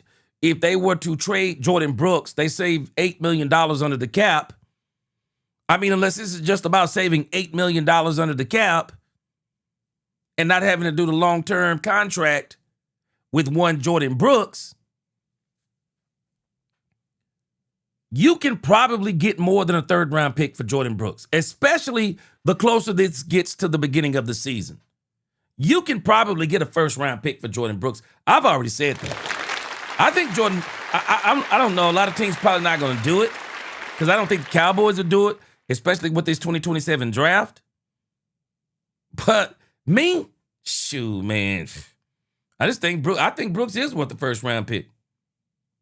But a lot of teams might not be thinking like that because this isn't just about the Cowboys. This isn't just about all these other teams who are looking at Brooks. This is about the Miami Dolphins, too. Miami Dolphins probably feel like they can get more for Brooks. Yeah, Big Z said give him a 28 first. Yeah, because I think he's a first. I think it's a first-round pick. Brandon Cup said, gee, I hear you on Brooks, no doubt, although Decker comes to mind. And have we bought in a true left tackle or just guards? Well, I'm going to tell you something. I don't think the Cowboys are going to have as much patience as we may think on this left tackle thing. I don't think they're going to have as much patience as a lot of people think. Yeah, Blaine said Miami's going to take a big cap hit from Tyreek Hill, so they should try to clear up as much as possible. Yep, could happen. Yeah. Yeah, they said it's Guyton's job to lose, lunatic. We're going to see what happens. But again, you can see what these guys are saying. It is indisputable. The Cowboys' talent is better than it was last year. Not just on paper. And I know we say just on paper, but I'm going to show us in a moment. No, we're not just better on paper. We've seen some of these players actually play in this league, and they can play. That type of personnel, you don't have to get complicated. You can just say, "Hey, my front four is better than your offensive line." So we're going to win. So I can be safe on the back end. We saw that happen with Dan Quinn when they had a good defensive line as well. I think the Cowboys are legitimately have an opportunity to win the Super Bowl and definitely to win that division. I understand that, but. Scott said he believes the Dallas Cowboys legitimately have a chance to win the Super Bowl. I believe so too. Because of their coaches. I believe so too. Fred Walker said, I've been a coach in my days. Coaching is very important. It is. The teams with the best players won. Jimmy Johnson was a great coach. Please look at the players on that team. Yeah. And you know what, though, Fred Walker, what people don't understand about the 90s Cowboys? Jimmy turned them into that. Jimmy turned them into that by the way that the culture he built. Dominique said Miami cap hit isn't just because of Hill. It's also from Tua. Yes. Oh, that Tua. Yeah. Yeah. Yeah, I think they're going to shake Jordan Brooks. I don't think he'll be on the team. But I think they also realize, and I'm sure, I don't think it's as much as Troy Aikman is saying, don't trade Jordan Brooks to the Cowboys. I don't think that's what he's saying. I think that Troy Aikman, if he's smart, and I'm going to give him credit for being smart, and I'm also going to give him credit because he wants to prove that he's smart, they can probably get more than a third out of Jordan Brooks. We're going to see how it works out. Yeah, we haven't had a good right tackle since Doug Free. I remember old Dougie Doug. Oh, no, it's not about Bart Scott. The Cowboys have made some very good acquisitions, but the best acquisition they made is coaches. People used to say the same thing about Matthew Stafford. Yes. When you get into an area where you have structure and you have accountability, like Dak Prescott can win a playoff game. I don't think it's been all on him. We've seen him do it. We've seen him do it twice. But the comparison to the Bengals falls apart for me when you talk about Joe Burrow's won 5 of them. Right? We've seen them get to the playoffs. We know he can do that. We don't know that about Dak Prescott yet. And again, we have a decade's worth of evidence. I think he's a great player. I believe he can. Yeah, but the years that Joe Burrow went to the playoffs, especially that year they went to the Super Bowl, they had a good defense, man. They had a good defense then. Yeah, they had a good defense. Yeah, they had a good defense then. but we have seen this team come up short when it matters the most. And if there's a question that they still need to answer, a question that Dak Prescott still needs to answer in terms of how we're going to look back on his career, it's that one. And I don't think we're going to know anything about that till January, no matter how good they are in the regular season. I think there's a small but important I think they're both right. Dak Prescott has everything he needs as far as his own tools, his own ability, his own mentality to win in the playoffs and win the Super Bowl. But they're both right in the sense of the team is better. And if the team is better, Dak can do his part. Dak is going to do his part. And I believe, I think the most powerful comment that Dak Prescott has made since I've heard Dak at the podium and giving press conferences is when Dak Prescott, for the first time, I've really heard him say that he needs help. He told Quinnen Williams, I'll get you to the playoffs, but I need you to help me do it. I don't think people understand how powerful that statement is. I need you to help me do it. Yeah, I need help.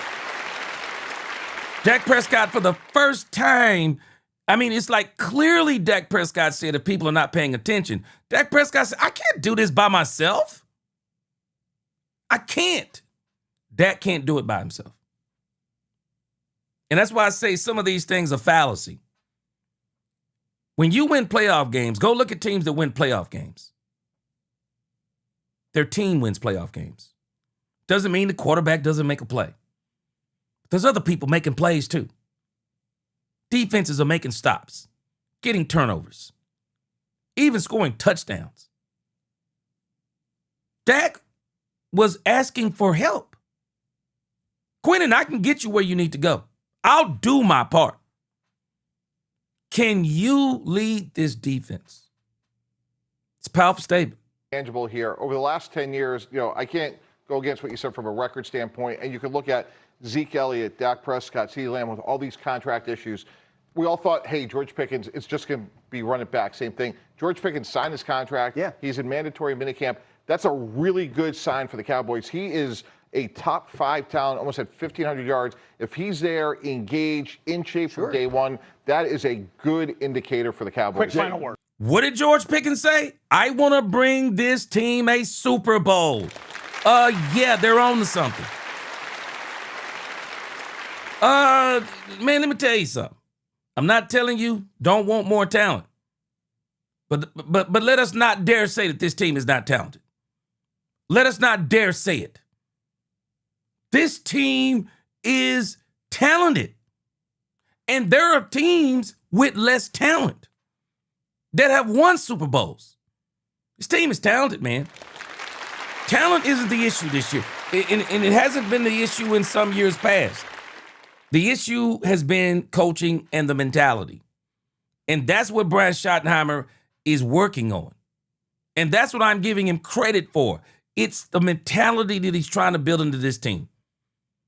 Brian knows this team has the talent, man. Teams have done this with less talent. The Seahawks did it with less offensive talent last year. Jackson Smith-Njigba was terrible in that Super Bowl. Christian Gonzalez locked him down, man, like a padlock, bruh. Yet and still, they found a way to win because their defense rose to the occasion. We got talent. Let us not dare say we don't have talent. And I question whether or not we don't have enough talent. There's a difference in having enough and wanting more. Do I want more? Yes. But can we battle if we don't get it? Yes. Absolutely yes. Yes. Jason Garrett, Mike McCarthy, but when you think about Schottenheimer and Marty Ball, you think about a level of toughness that is needed to win games in November, December, and January. And so concludes our Cowboys coverage for the summer. Gentlemen, job well done. It's been real. Let's go to the Ducks. And the Cowboys just wrapping up their mandatory minicamp even earlier than planned because Coach Brian Schottenheimer shortened the final day after a security guard made a free throw during the team meeting Thursday. So now the team prepares to fly to Oxnard for training camp, and that is on July 27th. Enjoy the time. Meanwhile, it is now time, Randy, for America's favorite game. Quick question. Do we have low T? We don't have low T. Is making a great play here, but the Rams, who just added.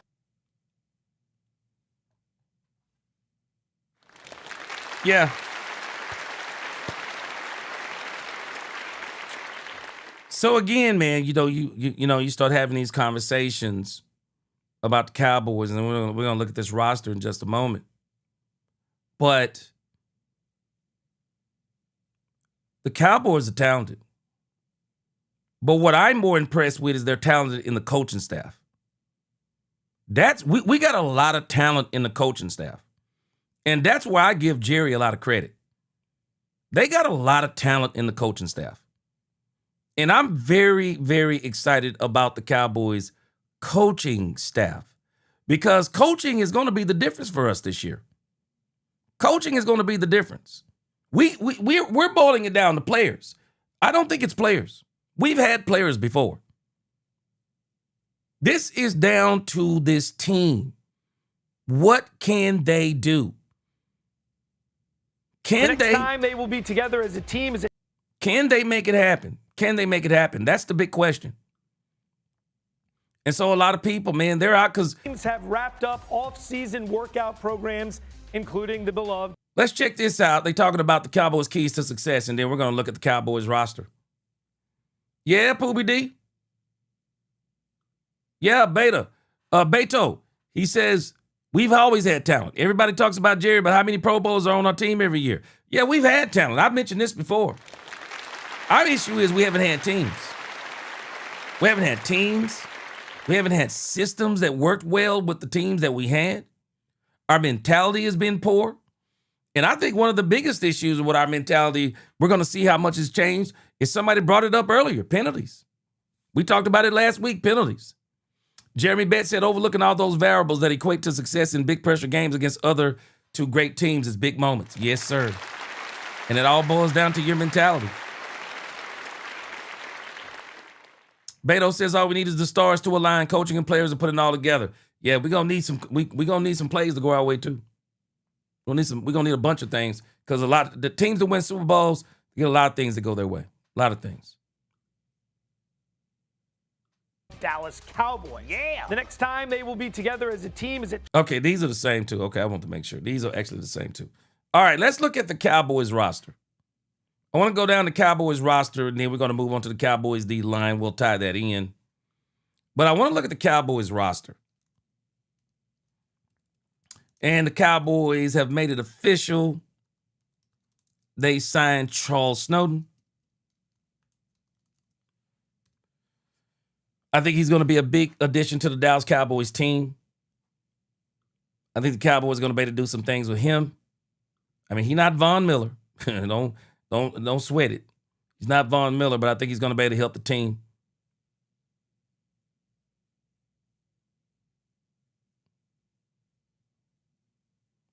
But again, looking at this Dallas Cowboys roster,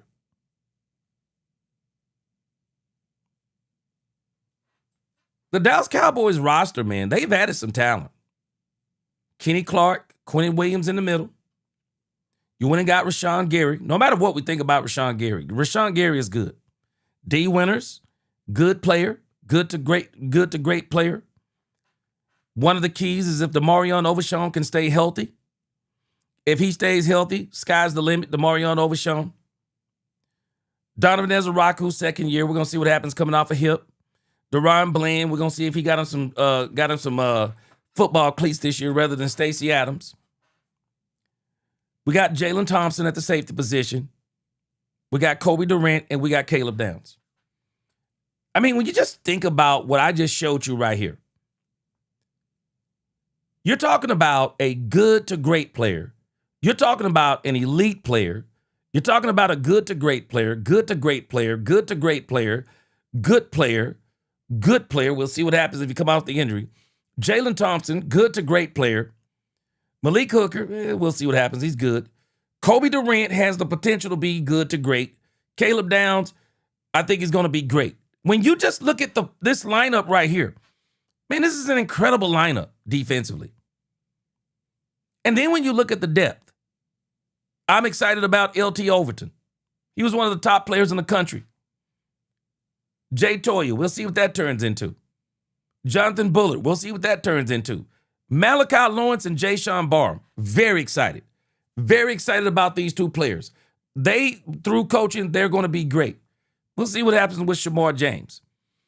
Devin Moore, very excited about him. James Houston, very excited about him. Marquise Bell, I got some issues. PJ Locke, I think he's going to be good. Savon Revel Jr. Savon Revel Jr. is looking real good. When you just look at the depth on this team, because some of these players back here, they're not going to make it. I'm not going to mention but a few. We'll see what Maurice Leofau is. We'll see what Justin Barron is. A lot of people talked about Justin Barron as a UDFA last year. We'll see. I'm not big on Kalen Carson, but don't sleep on Darion Kendrick. He's making this team, and I believe he's going to find a way to be a contributor. We'll see what Josh Butler is, and we'll see what he is. Charles Snowden, book it. He's on the team. Signed a 2-year deal. Charles Snowden is on the team. Man, when you look at this Dallas Cowboys defense, man, this defense looks a whole lot better than it did last year. And it's not just on paper. Let us stop saying just on paper as it applies to this team. No, we saw Kobe Durant. And we saw Kobe Durant in big moments. We saw Kobe Durant. We know Kobe Durant can play. Jalen Thompson. We know Jalen Thompson can play. It isn't just a paper thing with Jalen Thompson. We still got to see what Donovan Ezeraku is. We know Overshown can play when he's healthy. We know D Winters can play. This isn't a paper man. We know Rashawn Gary can play when he's got players around him. We know Quentin Williams is elite. We know Kenny Clark can play. Stop playing. Man, we got talent on this team. We got talent on this team on the front lines, and I like the depth. Again, LT Overton, Otito Ogbonnia, I think Otito is going to be fine with us too. LT Overton, I'm excited about LT Overton, some of the things they're talking about doing with him. I'm excited about Malachi and Jayshon. This cornerback, Devin Moore. Man, I think he works his way on the field.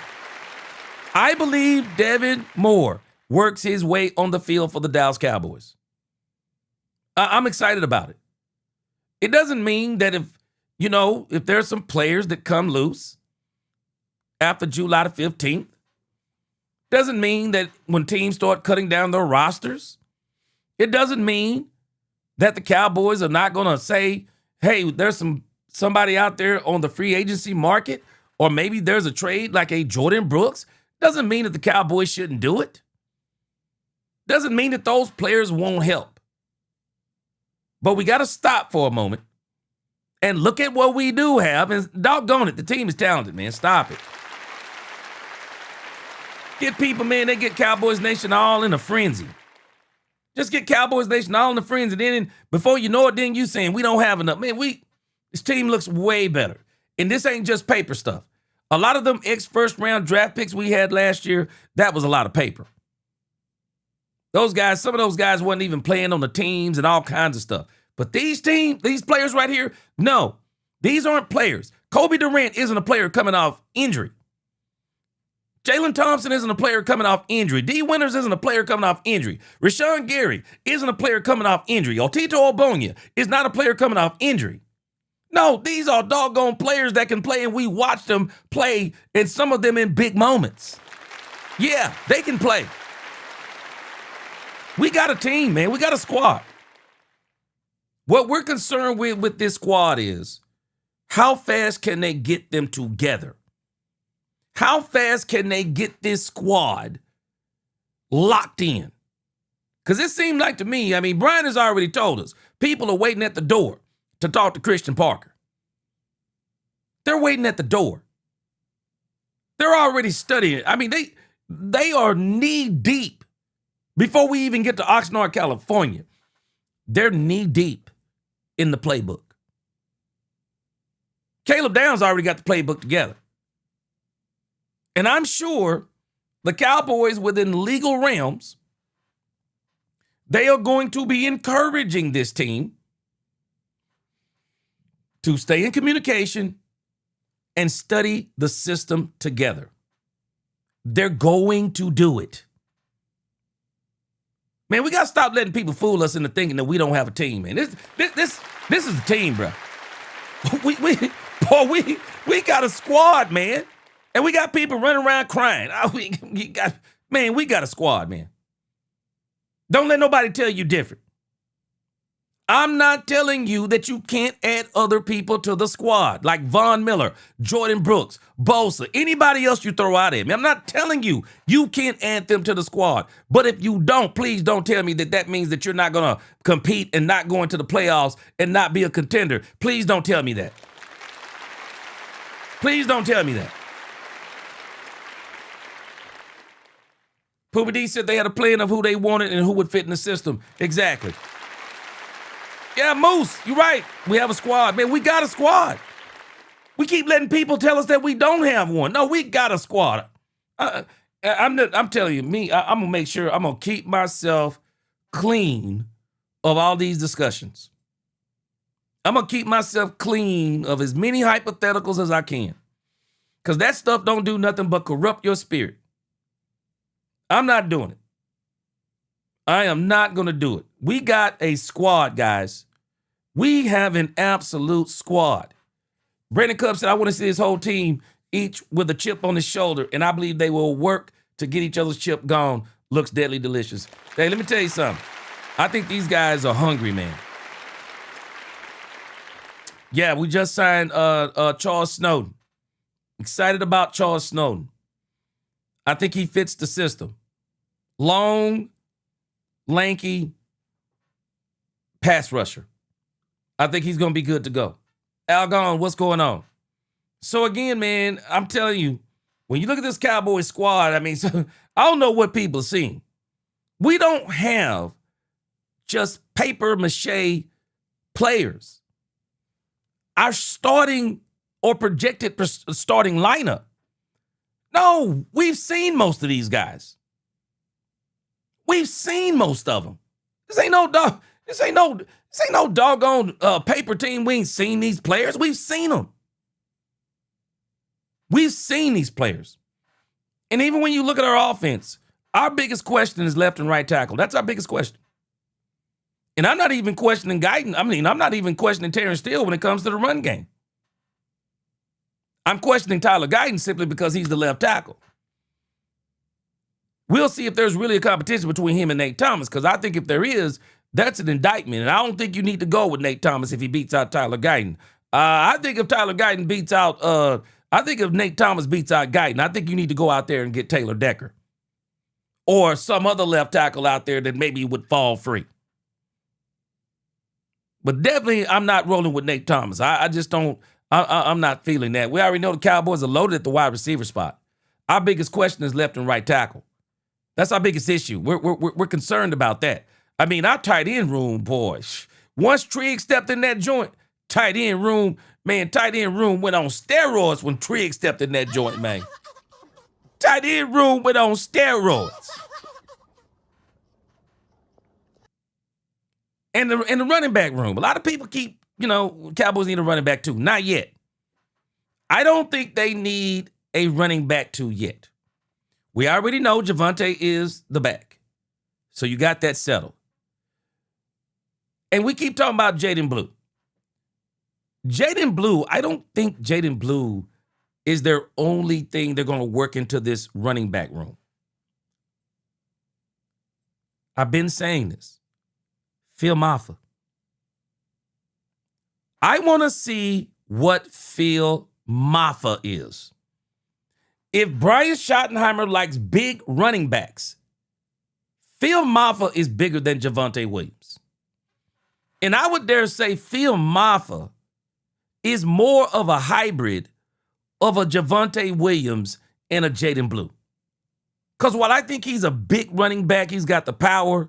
But if you look at Phil Maffa running college, Phil Maffa actually had moves. He could run not just up the middle. Phil Maffa can run off tackle. Phil Maffa can do quite a few things. Phil Maffa is going to be a part of this Dallas Cowboys running game. And if you tell me it's going to be Javonte Williams, Jaden Blue, Phil Maffa, Malik Davis, we'll see what happens with him. Cowboys, no matter what he does, it just always seems like the Cowboys say thanks, but no thanks. Israel Bonniconda don't see it. We'll see what's up with Dominique Richardson, but he's probably a little bit of a smaller back. But I think the combination of Phil Maffa, Phil Maffa, Jaden Blue, and Javonte Williams is going to be great for the Cowboys in the running back room. I think it's going to be great. Phil Maffa can give Javonte Williams all the rest that he need as far as big back responsibilities. You give him everything that he needs. Give him everything that he needs. Even Malik Davis, for that matter. But I think they want to see what Phil Maffa is. Younger, bigger, probably a more powerful back. I think they're looking more at a Phil Maffa to come in. Robert Dudley said, I agree on running back too. Phil Maffa been my guy since last year. Yeah, if he's got his shoulders right, he's gonna be good to go. Said this fan show, I think that's all of our biggest concern is the O-line. And in particular, it's the left tackle and the right tackle. Because as far as our triangle goes, BB, Ty Smith, Ty Booker, best in the business. Cooper BB, best in the business, man. Jamal said they need to bring in a fullback. Well, they got a fullback. You do know, Jamal, they got a fullback. His name is Hunter Lipke. They don't know what to do with him.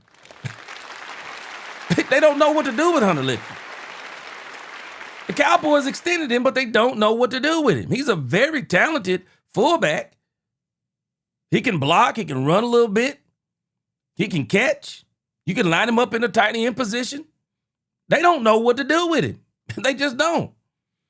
Demetrius Noel said, if we don't get Jordan Brooks, I'm fine with that. What we have, the sky's the limit. I am too. But they are definitely circling the wagons on him. The Cowboys and a few other teams, they're all looking at Jordan Brooks. And so, again, with Troy Aikman over there, I don't think he's necessarily holding it against the Cowboys. I don't think he's holding it up because of the Cowboys. I just think he pretty much realizes that, guys, we can get more for Jordan Brooks. Let's just be patient. And as time goes on, there'll be teams that'll probably be willing to give more for him. The lunatic says Malik Davis is a trivia question for us, even though he was RB2 last year, may be the best RB2. Oh, made the best RB2 win. You know, the lunatic, I said this already. He's not a bad running back. They know what he is. Problem is, it seems like they're wanting something more. Because if you look at Malik Davis numbers versus Nick Chubb numbers, Malik Davis numbers are actually better than Nick Chubb's numbers. But I just think the Cowboys want to see something else. And they want to see something else. And I think they're going to see what it is with Phil Maffa and Jaden Blue. What up with them boys? You're doing good work over there on X. All right. Hail Mary, he said Maffa fits the style of running game shot he wants. I agree. Regulate Turpin to special teams and give Blue Turpin's offensive snaps. I see no lies here. I've been saying this, Hail Mary. Don't play Jaden Blue differently than he played in Texas. Play him like he played in Texas. Get him in space. Line him up in the slot. Let him come in motion out of the backfield. Put him in the screen game. Get him in the quick pitch game. He is your in-space home run hitter. Because I can tell you right now, I see a day where Jaden Blue is going to replace Cavonte Turpin. That's the day I'm seeing. I think the Cowboys will pretty much be from up under Cavonte Turpin's contract this year, where they could cut him and it'd be minimal hit to the cap. So, man, Cavonte Turpin, I heard he's been a little bit rejuvenated. Poober D, he said Overshown said, yeah, he does. That's what he said. And they're going to give him the opportunity also. Yeah. And as they should. They should give Overshown that. Because I mentioned it before and people were like, well, he hadn't played it. Well, he's with Christian Parker now. Let's see what he does. I'm all for it. Let him have the middle. I'm with you, Poober D. Let him have the middle. I think he can play it. All right. So let's have another discussion here about the Cowboys defensive line. Because this is kind of where a lot of us have our concerns is the Cowboys defensive line is what will they look like on the defensive line. I'm not concerned about Quinnen Williams. Not concerned about Kenny Clark. I believe they are going to play exceptionally well off of each other this season. Where I'm more concerned with the Dallas Cowboys defensive line is kind of how are the linebackers going to work on that on the edges in particular, like Rashawn Gary and Donovan Ezeraku. That's kind of where I'm concerned. What is going on, Ron Mack? Good to see you. This is kind of where I'm concerned with the Dallas Cowboys. So I can't remember who this is. But they were having a very good conversation. We earned our day yesterday just NFL Network. They were talking about, I believe, the Dallas Cowboys defensive line. Check this out.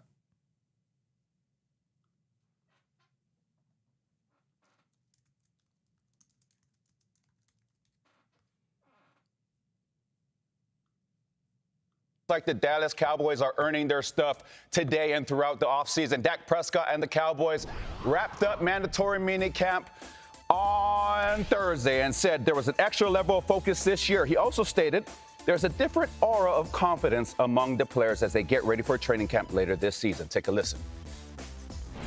Yeah, I see it. I feel it. Actually breaking down the team yesterday, I said that, and I said if you're a young guy and don't, go get with an old guy, and they'll tell you why. So, yeah, it's just exciting. I mean, it's what we're just talking about, the CP, the energy they're bringing on defense, who we are on offense, but yet trying to elevate, not complacent with anything that we did last year. Yeah, two units are taking pride in what they do, and it's going to be a hell of a camp, just competing against each other. And, yeah, you could feel it in just the culture building. I mean, credit to Shadi and all the things that we've done outside the building or just in the building to better the culture of this team and the brotherhood. So it's very exciting. First of all, I need that hat, Dak, but you heard. Yeah, I think there's no doubt about it. Gary Bookwalter, what's going on? Good to see you. I just don't think there's any doubt about it. I mean, Overshown, I mean, hey, it's a big year for Overshown. It's a big year for him. And let me tell you something, if Overshown stays healthy the whole season, and if he does what we think, oh, shoot, man, this defense is going to be on fire. Yeah, Jerry Betts said he's putting in the work and studying with CP in the classroom and film room. He said he wants that smoke of responsibility. And let me tell you something. Let me tell you something why I love what you just said there, Jeremy. It's the fact that he stepped up and made it known to the world. That's my position. Boy, I love that, man. Shoot. Man, he put everybody on. Hey, that kind of stuff right there. Shoot, the Bible says you have not because you ask not. Put them jokers on notice. Put everybody on notice. No, I am. Shoot, he said, I am the green dot. I love it. I love it. Frank Lawrence, he said Rashawn Gary, Malachi Lawrence, Kenny and Quinnen, and Otito. It's going to be nice. Blakely, he said Jaden Blue is the best running back on the team. Don't you let some people hear you say that. They'll be mad as all. They'll be mad, boy. Fred said he loved the majority of your takes. The high 90. He said, we're on the same page with the importance of coaches. He said, I just have a higher importance on the right players. At this point, I think they have the right players. And Fred, let's say it like this. That's why I keep saying right now. Right now. The Cowboys want to go into camp and see what they have as they're competing against each other right now. But as they get closer, they're going to start, and when they start putting those pads on, they'll start noticing who's who, what's what they need. And it'll be at that point in time, you watch what I tell you, whatever they need, they'll go out and get it. So again, that's why I keep saying, it's not that I'm not saying that if the Cowboys bring in talent, I'm going to be mad. But if they don't, I think they will have determined, and this is where I am. I trust these coaches. I'm not going to speak at this point in time. I'm not speaking anything against these coaches. I trust this coaching staff all the way. This entire coaching staff, I trust it. And whatever they come to the conclusion of, I'm rolling with it. I'm not going to be speaking a lot of stuff against what they're doing. If they tell us that we're good to go, I'm rolling with it because they're seeing more than I'm seeing. They're seeing more than all of us are seeing. So I trust this coaching staff. Yep, you're right, Moose. I said it last year. Agent Zero is our defensive leader. Yeah. When he's healthy, shoot, man, with his intensity, man, he gets things rolling, man. Ryan said he gonna miss Osa on defense. He made plays and pressured the quarterback. I ain't hearing the narrative he didn't fit. Ryan, I've said this before. I don't think it's the fact that Osa didn't fit. Excuse me. I don't think it's the fact that Osa didn't fit. I think with the role he was going to have on this defense, the Cowboys didn't want to dedicate that kind of money to him. Because I don't believe he was going to be a 3-down player for the Cowboys. I really don't. I don't think he was going to be a 3-down player, and so the Cowboys is like, too much money. Too much money. Because I think Osa could play. And I think he could have fit in the system. But I think they said with Kenny Clark, Quentin Williams, they're going to have to redo that contract. They felt like they could replace that productivity that he was going to have. They could replace that productivity for less money. And I think that's what happened with him. I really do. The man, guys, there's something different about the 2026 Cowboys. Dallas has missed the playoffs in back-to-back seasons. So the question is, Mitch, yes. I'll start with you. Is there a different feeling about this team heading into this season? I mean, on paper, right, we've all been a part of teams that you look at it and you're like, we got a real contender here. And it doesn't end up the way you want it to. And then sometimes you look at this team, you're like, I don't know if we're going to squeak a few out. And then you make this absolute tear. It's all because you come together as a team, you find that chemistry and all that stuff. And the thing that I liked about that interview in particular is you can tell, like, all right, culture is a must and as a premium and shoddy system right now. We heard George Pickens talk a few days ago, and man, that seemed like a different tone from a guy. It seemed like a mature dude, but he also talked about his teammates and how the bond they've created on and off the field. And then you also, guys, training camp's right around the corner. Yeah. And he talked about just this palpable, yet, not compliant, but this palpable, good tension between the offense and defense. Let's call it amicable, competition between the two. We're all buds, but it's going to be a thumper of a training camp. That being said, guys, there's a few organizations, there's a few entities in this world we live in that are held to a higher standard. Yes. The President of the United States, a Disneyland employee at a kiosk desk for help. Hey, they're good, bro. And they're good. They're really, really good. They see the worst of people all day, every day, and they're expected to give all the answers in a very polite, Disney-like way. And the Dallas Cowboys year in and year out. This, Julio, right here, yes, sir, is the University of Missouri, not a Michigan Wolverine. The University of Missouri is in the state of Missouri, which is the show me state. And the Dallas Cowboys this year need to show me that they can make a push and get into at least the postseason, Julio. I agree with you, Mitch. Cowboys are making the postseason.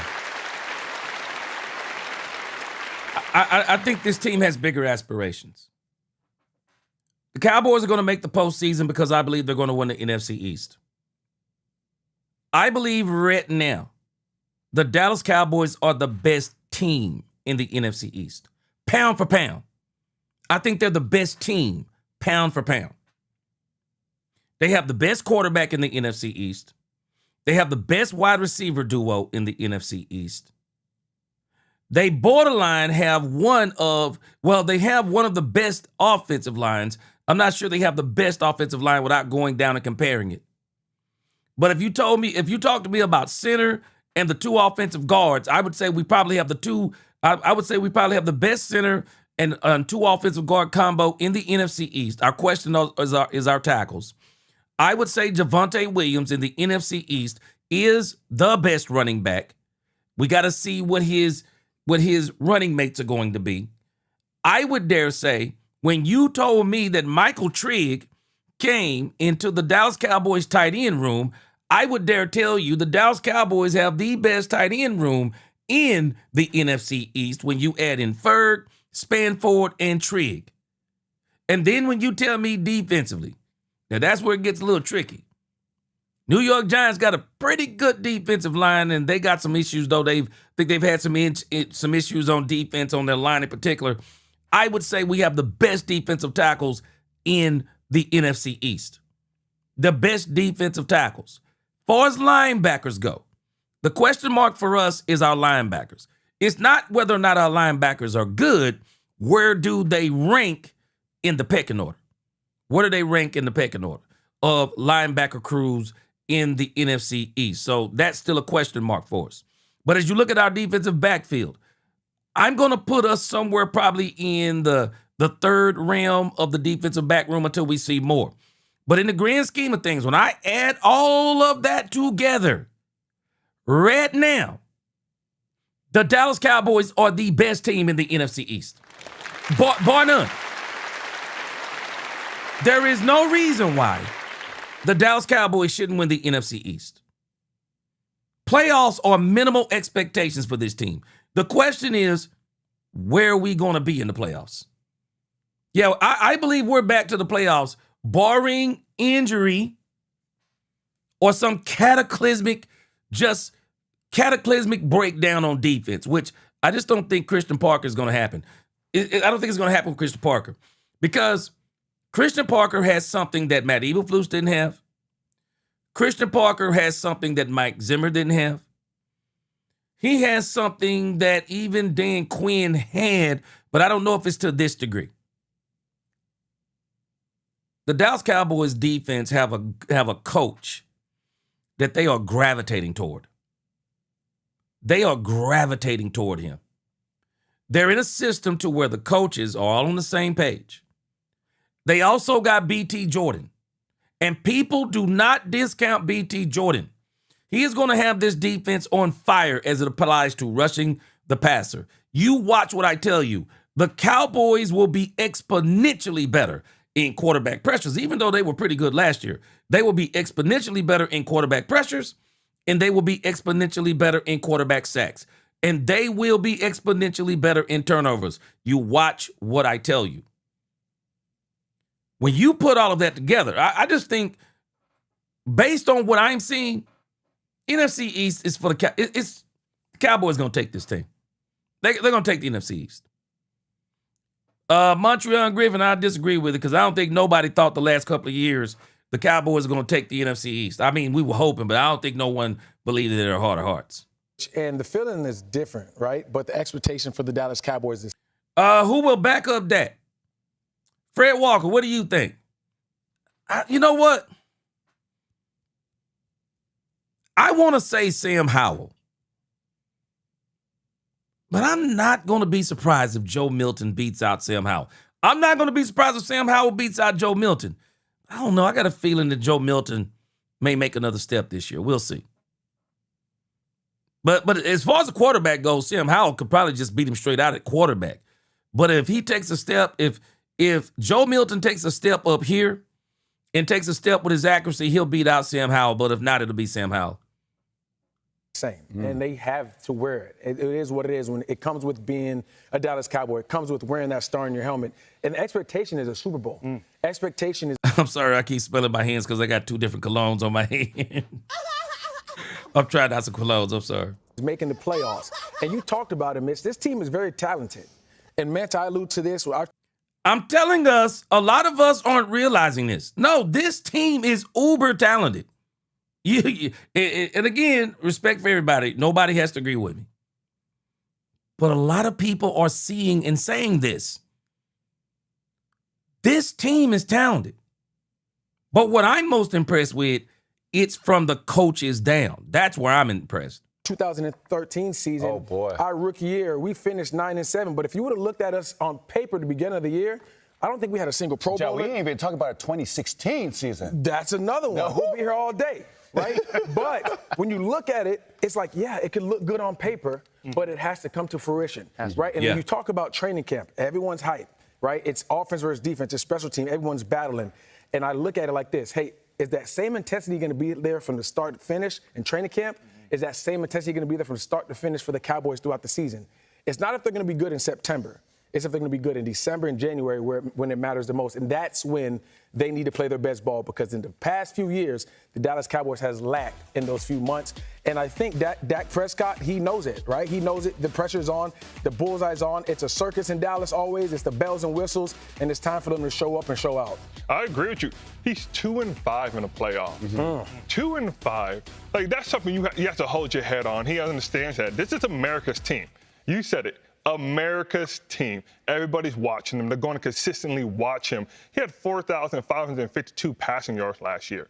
You tell him coming off of an injury, that's impressive. He came back full force. So when you look at this team, second in total offense, you see a great team. We're not saying, hey, they're not going to be good in regular season. They're going to be good. They're all.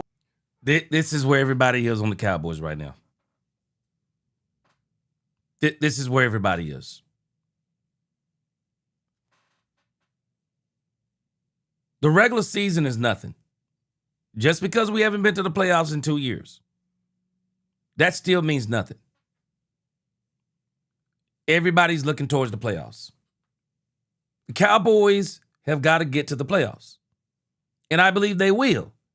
The question is, what will they do when they get there? I believe they're winning the NFC East. What do they do when they get there?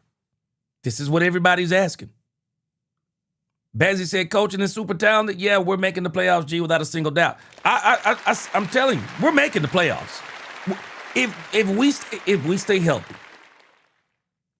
we're making the playoffs. Book it.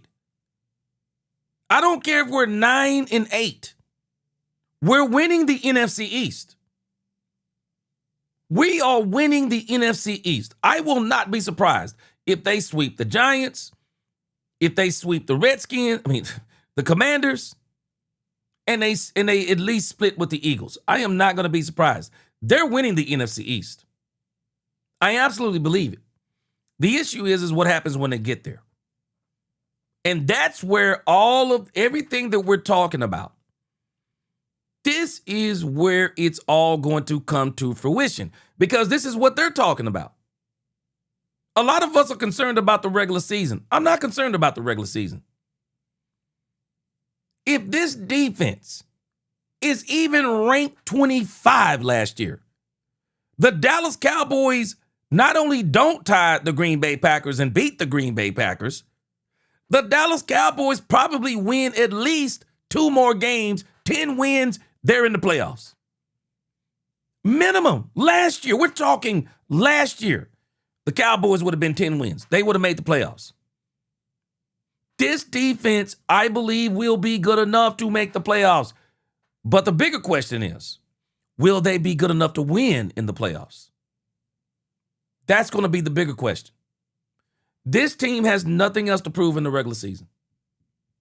Even though we have not been to the playoffs in 2 years, I'm agreeing with this. We have nothing else to prove in the regular season. It is the playoffs. And I believe they're getting there. Whether it be wild card, whatever it is, they're going to get there. What will they do when they get there? That's going to be the biggest question, barring injury. It's going to be the biggest question. Dallas Sports, he said, questionnaire, is this our time to put a top on Stephen A. Smith's mouth? I believe it is. Defense needs to play closer to the doomsday defense. And they're going to get there. They are going to get there. Oh, yeah, MVP Dak Prescott. I don't even think the numbers would have to be impressive. They get to the playoffs. Bazzi and I said we might lose one divisional game at most. Yeah, I think we're going to get there. No doubt about it.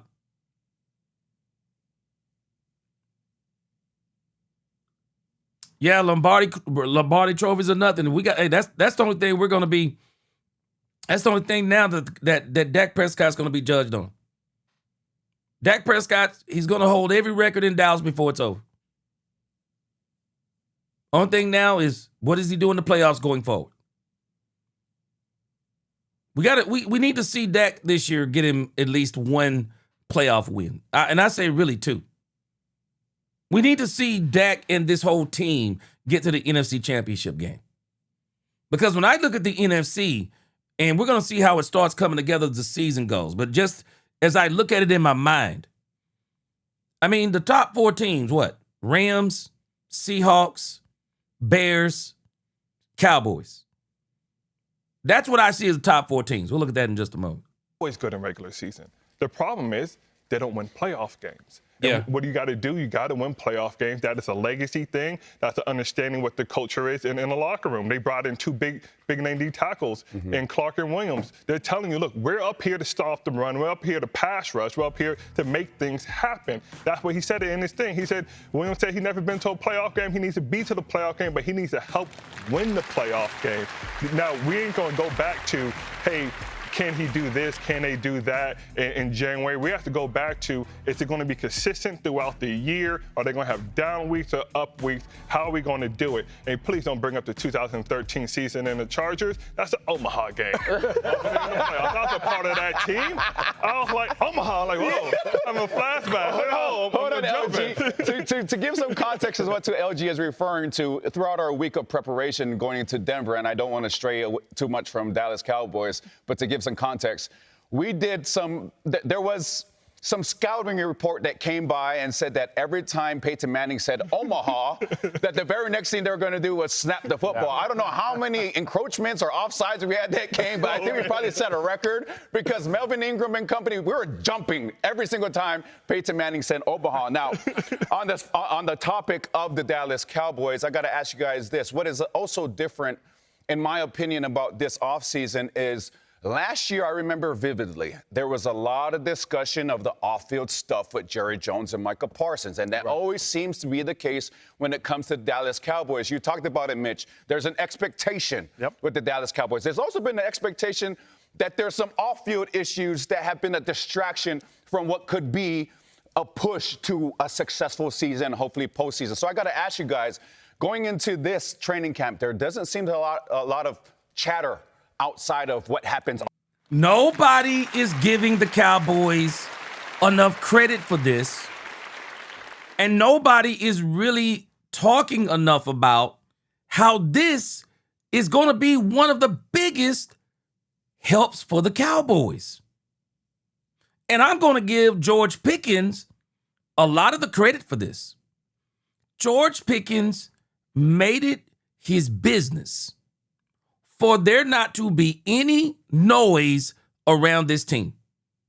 He made it his business. He didn't act up. He didn't do crazy things on social media.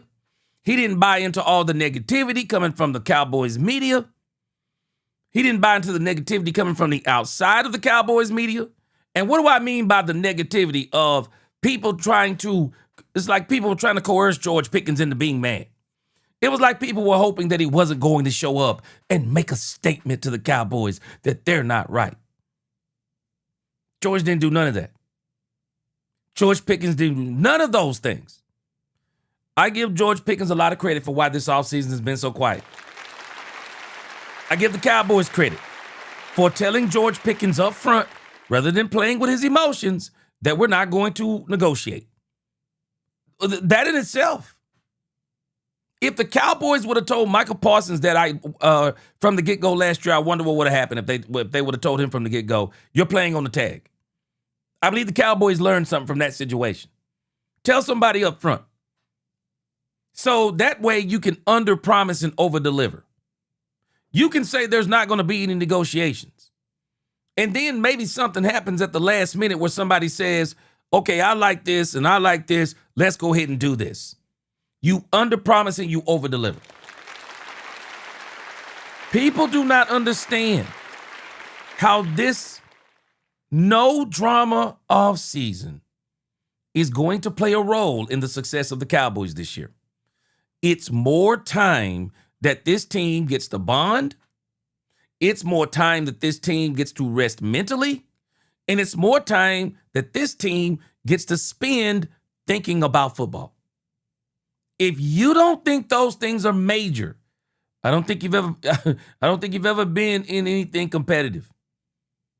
A peace of mind is very important in this life. A peace of mind is very important so that you can focus on the things that you need to focus on. Moose said they see us all about drama every offseason, but this year things are quiet. Yes, sir. They can't handle it because we're doing things right. And Moose, I think this is why a lot of people are also giving the Cowboys a lot of credit. Sammy's Fan Show, you said a mouthful. George Pickens protested without protesting, and he's still protesting by doing everything right. People don't realize that's actually one of the best protests you can make. Showing up and doing everything right when people are saying things about you. No, show them do everything right. That's the biggest protest you can make. That's the biggest statement you can make when we all know what's going on and George says, I know what's going on too, and this is how I'm going to handle it. Giving George Pickens a lot of credit. And people are not giving the Cowboys enough credit for this. On the gridiron. Matter of fact, George Pickens has agreed to play on that franchise tag. What do you think that could mean for this Dallas Cowboys team, knowing that everybody seems to be pushing in the right direction, Mitch? I mean, it just kind of goes back to, this seems a little bit different in regards to you entering training camp, right? Yes, they're held to a higher standard, the Dallas Cowboys, and we're also used to a little bit of the chatter, a little bit of distraction. Let's just make training camp about training camp and stack these things one after another. And then when we get to this season, yes, there's going to be these ebbs and flows. You're going to win some, you're going to lose some. But when you build, so I went away for every training camp, right? And it stunk because you weren't in your home and you didn't get to see your family, but it was so conducive for building those relationships, that rapport, that subconscious feeling about when you walk on the field with your brothers. I mean, that's what you make it to, right? Like, those moments you cannot take away, you cannot refute how important those are. And with limiting these distractions, Jaleel and or Lawrence, whoever wants to speak up on this, it's going to be an impressive thing to see. I'm hoping, I'm praying that this is a different chapter for the Dallas Cowboys. It's already a different chapter. To have this offseason the way that it is, it's already a different chapter.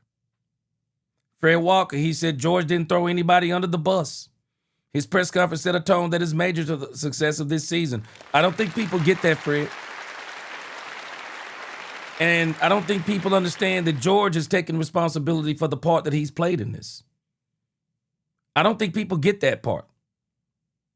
That's maturity. What was I telling y'all the whole time? When you can see the me in your mess, you can get out of a lot of messes. When you see the me in mess. A lot of people don't understand that. Especially some of these young old folk. I be laughing. Some folk act like they young and they old. Just don't have any wisdom. Michael Lee said, I give Jerry a lot of credit to why the Cowboys are so quiet. Yep. Jerry has shut his mouth, man. Yes. The Lunatic says, remember this, GP3 may be the only Mulagutta player to play on the team. Hope the front office snaps out of it and sign him long term. I'm still holding out hope. July the 15th, they signed GP, and then they start working on Quentin Williams. I need them to knock those two deals out. Ron Mack said, good, can no longer be the reason to keep someone we need great, and soon we'll find out who makes the cut. Yeah. Yeah, KC. He said, I'm looking forward to seeing how Christian Parker runs this defense. Yeah, man. And the biggest thing for me, KC, Sam, you're hitting it on the head. How does he run the defense? How is he going to run it? How does it look when he runs it when they're actually going 11 on 11 and in pads? How does he run it? How does he run it as in, correcting the mistakes and just everything of how he's going to do it? It is going to be so pivotal to how much success that we have. Robert Dudley said, GP number 3, been old school, pro NFL player. Yeah, I love the fact he's a demon on the field, man. Yeah, it's definitely different, right? I just mentioned it's usually Bazzy Nine said the page is turned. Yeah. It's a show. It's a circus, right? There's documentaries. Documentaries. You can to the facility. You can tour the facility while the guys are training. It's a lot going on. I've heard from former players who played for the Dallas Cowboys. But what I'm intrigued the most about, we know what their offense is going to look like. They brought in Christian Parker, the young DC, to reinvent that defense and make sure that this is a defense that's going to have an identity. When you look at this conference, right, you have John Harbaugh at the New York Giants. He's going to bring a tenacity to that team, and they're going to be a pound and ground team. You know the physicality is going to be there. Yep. You look at the Philadelphia Eagles, tush push, run game, play action, deep ball shot. they have a physical demeanor about them as well. Washington's still trying to kind of figure out what that's going to look like, but I like how the Cowboys specifically went Caleb Downs in the first round. I like this kid out of Ohio State. I think they're going to be able to use him in the big nickel, the dime, close to the line of scrimmage, and get really creative with him. And I think that'll bring the tenacity that they're looking for in this defense in Dallas. Well, you're talking about defense, Ja. Yesterday we talked about the Bengals and those two monsters in the middle, right? LG, I got to ask you, the Dallas Cowboys, they now have Quinnen Williams, Kenny Clark, and Rashawn Gary up in there. How does that help a defense that may have been lacking at times up front in the run game last year? How does having those guys impact the run game? Can you guys name other 2D tackles that were dominant as they were in the last couple of years? No, it's a short list, bro. We understand the two big names on that field, right? The Jets, that was the biggest D tackle that they have. Green Bay, that's the biggest D tackle that they have. They can make plays. These are all pros. These are pro bowlers. These are people that demand double teams, demand you to scout for them. And now you're not even just scouting for one. You're scouting for two people. So what do they do? What do they bring? They bring energy. What do they bring? They bring confidence. They have an understanding on their defense. If they throw an interception on offense, we'll get the ball back. We're bringing energy. We're bringing fire. But what they bring is size. They bring in a whole lot of size, a whole lot of strength, a whole lot of veterans, but a whole lot of experience in football and understanding the downs of football. We're not talking about the ups of football. We're talking about the downs of football. They understand that they've been traded. They've been reworked. They got a new system. They understand what it takes now to do it. When I said Dak went to his D tackles, what do you need from me? He was like, the D tackle was like, I'm going to bring it to the table. Yeah. This is what I'm going to do. Go ahead, Joe. Mitch, you know this, right? Playing against D tackle that is that dominant, it allows, and you know this as well, it allows you as a linebacker to run free. Yeah. Right? Now, I want you to pay attention to this part, and this is why this Cowboys defense is going to be, I believe, is going to be great. They got big men up front. Otito Ogbonnia, Kenny Clark, and Quinnen Williams. But then when you look at the linebackers around them, notice what they all have. Even these ones they're calling edge rushers. They got these quick, fast linebackers. You're talking about Ezraku. We saw how well he played last year in the run. He was actually better in the run than he was in the passing game. So we got to see if he can elevate his passing game. We already know what D Winters is. Demarion Overshown, quick and fast back there. You know, you start looking at Rashawn Gary and how Rashawn Gary, I mean, people are just underestimating Rashawn Gary. But Rashawn Gary can play this game. When you look at what they did, they got the D line, run stoppers, and then they got linebackers that can pursue, play in coverage, and rush the passer when needed. It's a great combination. And then they got guys who can actually play on the outside. Kobe Durant can play on the outside.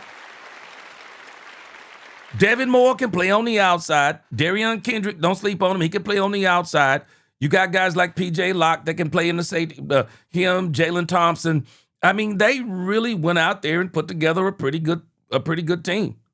As a linebacker on free, those guys are going to be able to take up the double team. Make sure someone like you in the offensive line, you got to hang on that double team a little bit harder, and you got to press, and then allows them to shoot the gaps and get downhill. And that's how you play sound defense. Mitch, I would love for you to talk a little bit about that. Well, we saw it yesterday when you came and smacked me. I think it was Corey Legit, one of the more underrated defensive tackles in the past 15 years for you guys, right? Like, of course, interior defensive pressure is at a premium in the past decade in the NFL. We see it. I've talked about it before ad nauseum with the Super Bowl contenders last year. Yep. But another thing that kind of came to my mind is all these guys, they're not in the twilight of their career. You bring in these two dudes, but they're the perspective that they've gained, that they've earned, that they yearn for winning. And I feel like that's what the Dallas Cowboys have right now is it's all quiet in the Western front, fellas. Yeah. All quiet in the Southern front. These guys seem like they just want to handle their business and get to the promised land, man. At least sniff the playoffs, and then you get dudes like that, they're itching for it. Yes. And see, I've made this argument before. See, people continue to they'll say stuff like, well, the Cowboys need more veterans. I don't understand what we're talking about on that part. Cowboys got quite a few veterans. Excuse me, they got quite a few veterans. I guess we want older veterans. Cowboys got quite a few veterans. Kenny Clark, veteran. Quentin Williams, veteran. Rashawn Gary, veteran. You're looking at older, some of these players are older. They got older guys in this locker room all over the place. They got older guys. We want, I don't know what we're wanting when I hear people talking, but they got enough of older players that they can lead or be leaders on this defense. Someone mentioned earlier about Caleb Downs going to be a leader. I got news for us. He's not going to be the only leader. Caleb Downs is going to be a leader. It's obvious Demarion Overshown is saying, I am the leader of this team. It sounds like he's about to take ownership of this defense. Overshown is a leader on this defense. Quentin Williams is a leader on this defense. You got guys on this defense that are leaders. You got guys. Jalen Thompson, I think he's going to be one of them. You got guys on this defense. They're going to be leaders. They're going to be multiple leaders on this defensive side of the ball. They got enough older players. Believe me when I tell you.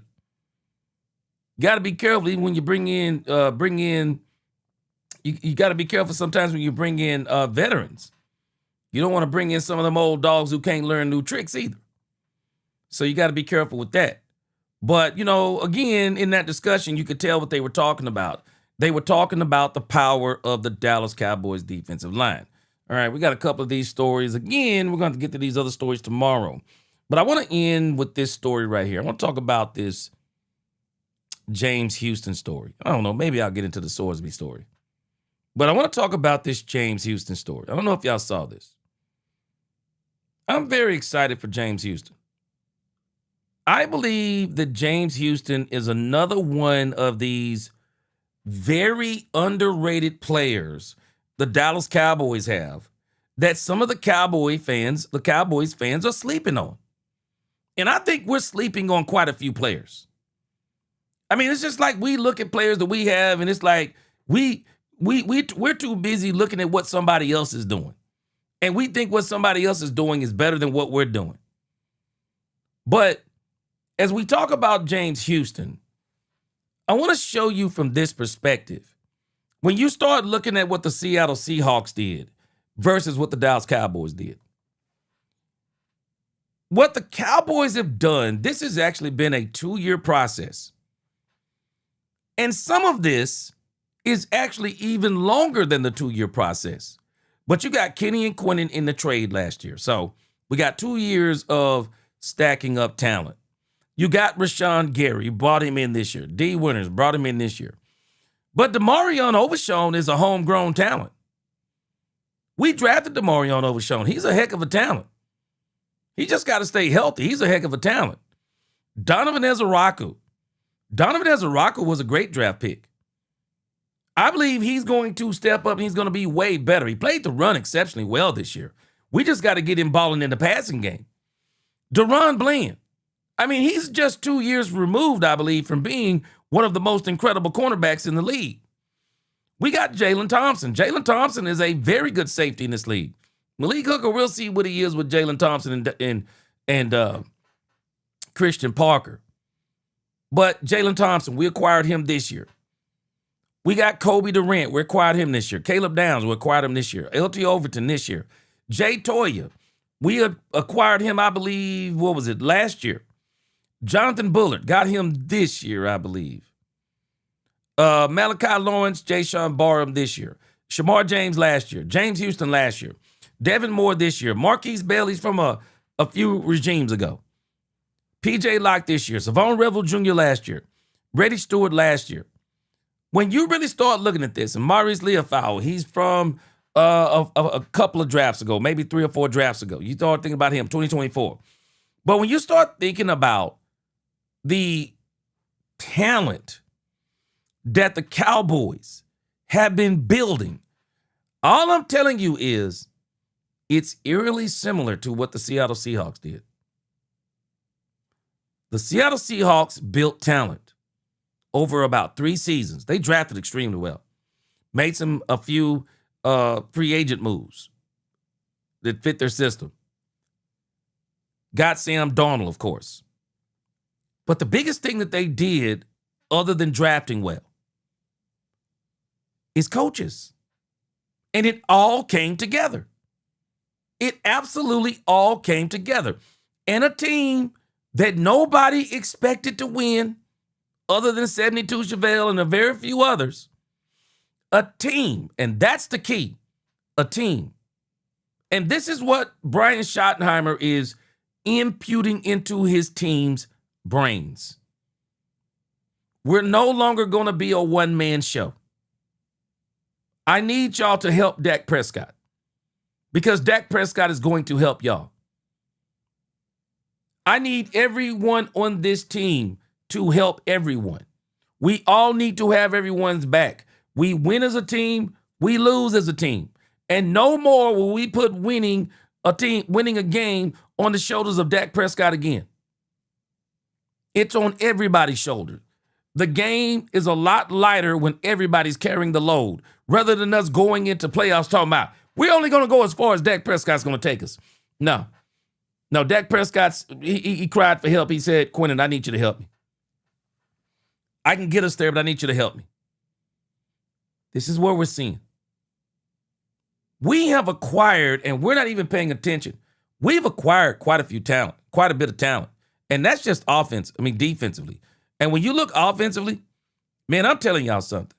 And I think a lot of us are starting to realize this now. But George Pickens is an incredible pickup. Incredible pickup. Javonte Williams, incredible pickup. Nobody expected Javonte to do what he's doing. Javonte Williams, incredible pickup. Ryan Flanoy, 6th round draft pick, incredible pickup. Guyton, Smith, BB, Booker, Steele.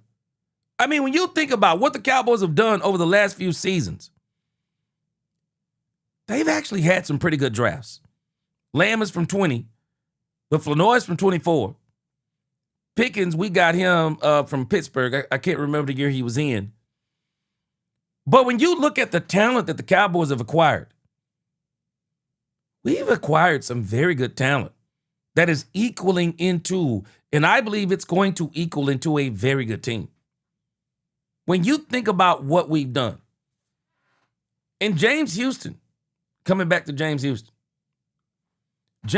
is one of these players I believe that people are not fitting into this Cowboys equation.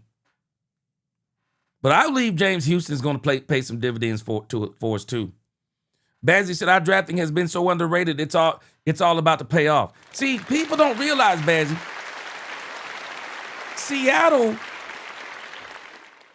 accumulated quite a bit of talent through drafting. And it all hit at the right time. Brought in a couple of free agents. Brought in Sam Darnold. Brought in DeMarcus Lawrence. And things just took off. And the Cowboys are looking eerily similar to a lot of this stuff that the Seattle Seahawks did. This is looking eerily similar.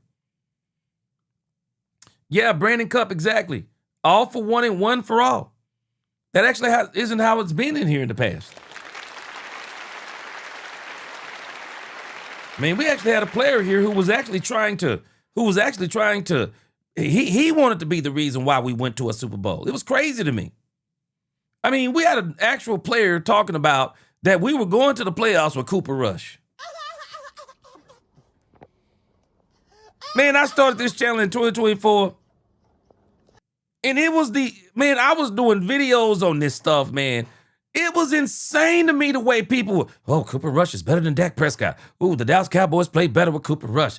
And, I mean, one of the defensive players was saying, man, we got Cooper Rush, man, we're going to make a run. What? Some of the most foolish talk I'd ever heard in my life. Foolish talk. Yeah, because he wanted to be the reason why that we went to the playoffs. Some of the most foolish talk we was ever dealing with. All right, let me let you hear a conversation about James Houston. I don't know if y'all saw this on X. They were talking to James Houston and his move to, I think it was play edge and linebacker. Check this out. To play, you're acting like, well, I should be a linebacker. Because I know the talent that I have. Yeah, moving from linebacker to edge, I think it was. Yeah. Y'all may have to put a cap on my talent there. I know exactly what I could tell you something. If you was able to do that, you'd have done that and you'd have never came here.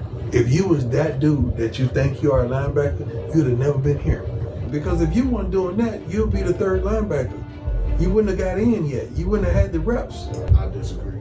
I'm telling you what Coach Hart had you at, dog. James Houston is an extraordinary talent that we've seen rushing the passer, and we saw his rushing ability. And I went to the coaches, and I think they already had the thought that he probably would be arguably our best pass rusher if we moved him. So we moved him. You trying to dictate what you gonna do in the league? It don't work like that. Some corners go in the league and play safeties. Personally, I feel like y'all are disrespecting me and my talent. You feel like, but you got guys with 60 years of NFL experience telling you. Trusting y'all. That's why I've been doing it. Telling you, dude.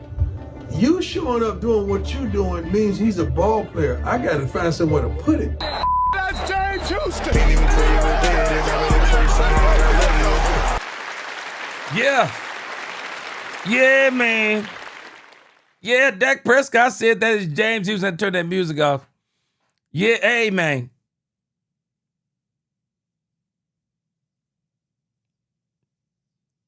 James Houston can rush the passer. And I think he is severely underrated. And I believe in now being in this system, I think this man is going to be able to flourish. And it's funny to me that he was kind of arguing about being at the linebacker position. Well, guess where he is going to be playing with the Dallas Cowboys on defense?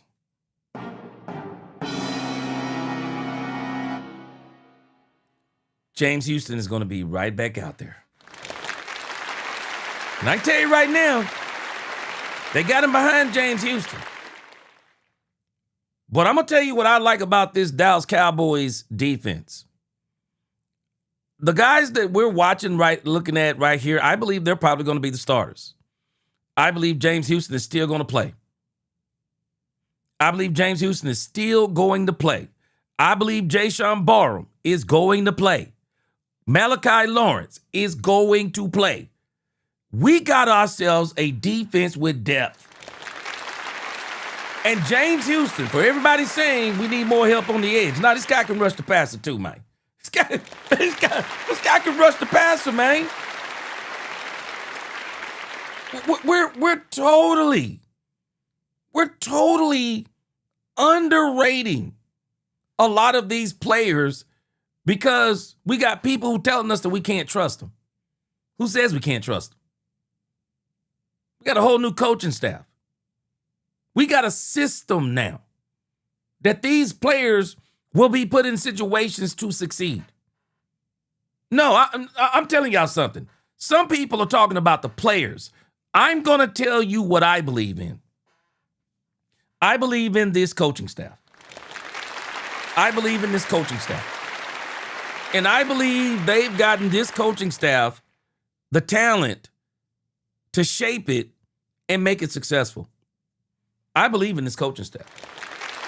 I believe they're going to work wonders with this team. Jeremy Betts said it's that 3-4 edge is still a pass rusher. Yeah, he's going to be right back where he wanted to be. And I think he's going to flourish. Dallas Sports said questions. Anybody, if Dallas Cowboys get the big game, what will Stephen A. Smith say? Oh, let me tell you something. He going to flip so hard. You watch what I tell you. Dallas Cowboys going to win. Stephen A. Smith going to do the same thing that he had to do to Brunson. He going to be apologizing. Brandon Cupp said, I always wanted Prime to be GM, and it's a huge dream. Book it. Man, I'm telling us, James Houston is being very underrated on this Dallas Cowboys defense. He's being very underrated. And that's why I say a lot of times, man, we can't see the forest for the trees. Man, we are talented. We may not have the talent that some people want, but we're talented. We got a lot of talent on this team. We got the coaches that can bring out the best in this talent. I love where we are. I'm kind of like Brian Schottenheimer right now. I'm not telling you that if the Cowboys go and get Jordan Brooks, I'm not going to be happy, because I am going to be happy. Been talking about Jordan Brooks. I am going to be happy if they go and say, hey, man, let's just get us one more pass rush specialist. Not going to hurt my feelings. But I'm telling us, man, though, we got some players, man. We got a squad. James Houston last year, 35 tackles, 18 solo, 5.5 sacks, and 1 forced fumble. This guy wasn't even a full-time starter. Yeah, we got us something, guys. I'm telling us. Don't let nobody tell you we don't. We got us something here. Hershane, we have more talent than you have on offense. We absolutely have more talent than you have on offense. Defense, y'all might have the edge a little bit, but that is yet to be seen. But I think you might have a little bit of the edge on the defensive side. But depth, I'm wondering about the depth, because, boy, we got some serious depth. And I think we can, not only are we not, I don't even think we're going to go toe-to-toe with y'all. I think we're going to just demolish you. City's Fan Show said depth will be our biggest asset this season.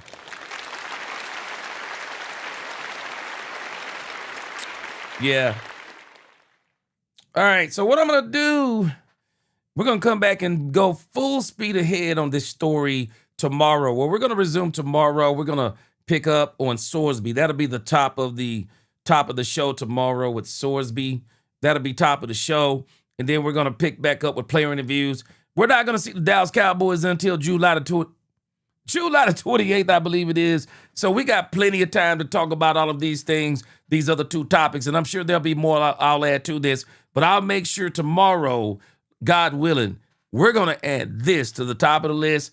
I'm going to talk to y'all about Brian Sorsby and the supplemental draft. And then we're going to do some player interviews and whatever else we want to talk about with the Cowboys. Man, I appreciate y'all rocking with me. Cowboys fans, have the Cowboys done enough to win the Super Bowl? What I'm going to tell you is Seattle Seahawks, I would dare say they might have did less last year than what we've done, and they won the Super Bowl. Have we done enough to win the Super Bowl? I would dare say yes. I like what we've done. I like the coaches. I like the players. I like the culture. I like so many of the things that we're seeing. All I'm waiting on to see now is when we get to Oxnard, California, I'm going to be looking at the mentality of the team. It'll tell me what they did during their break. Did they take it serious? Are they lining up right? Do they know the plays? Are they answering Christian Parker on the quizzes? Are they doing everything right mentally? Because if they're doing everything right mentally, we're going to watch a defense flying all over the place. We're going to see a defense flying all over the place in Oxnard, California. And we really going to lose our minds when we see him in Oxnard, California. Those are the things I'm waiting to see. Because I believe that this defense, this coaching staff, man, and I think what we'll do too, we'll do that this week. I want to really go through and start looking at some of the coaches. Start looking at some of the coaches and just looking at this team completely, man. This team, man, I'm excited about this team. And I don't believe we're done. That's the part I'm really excited about. I don't think we're done. I think we're going to be looking to add some more pieces once we kind of see what we got in training camp. I'm excited. Y'all stay patient. Don't let people work your nerves about the Dallas Cowboys. They know what they're doing. The coaches know what they're doing. Jerry is letting them do what they need to do. I'm excited about these Dallas Cowboys just on the fact that they're doing so many things right, and y'all should be too. Next, we got to wait, see it on the field, and when we see it, I don't think we're going to be disappointed. Man, I appreciate y'all rocking with me. Until the next time, DC4L, God bless. Let's talk Cowboys where we talk facts. Peace.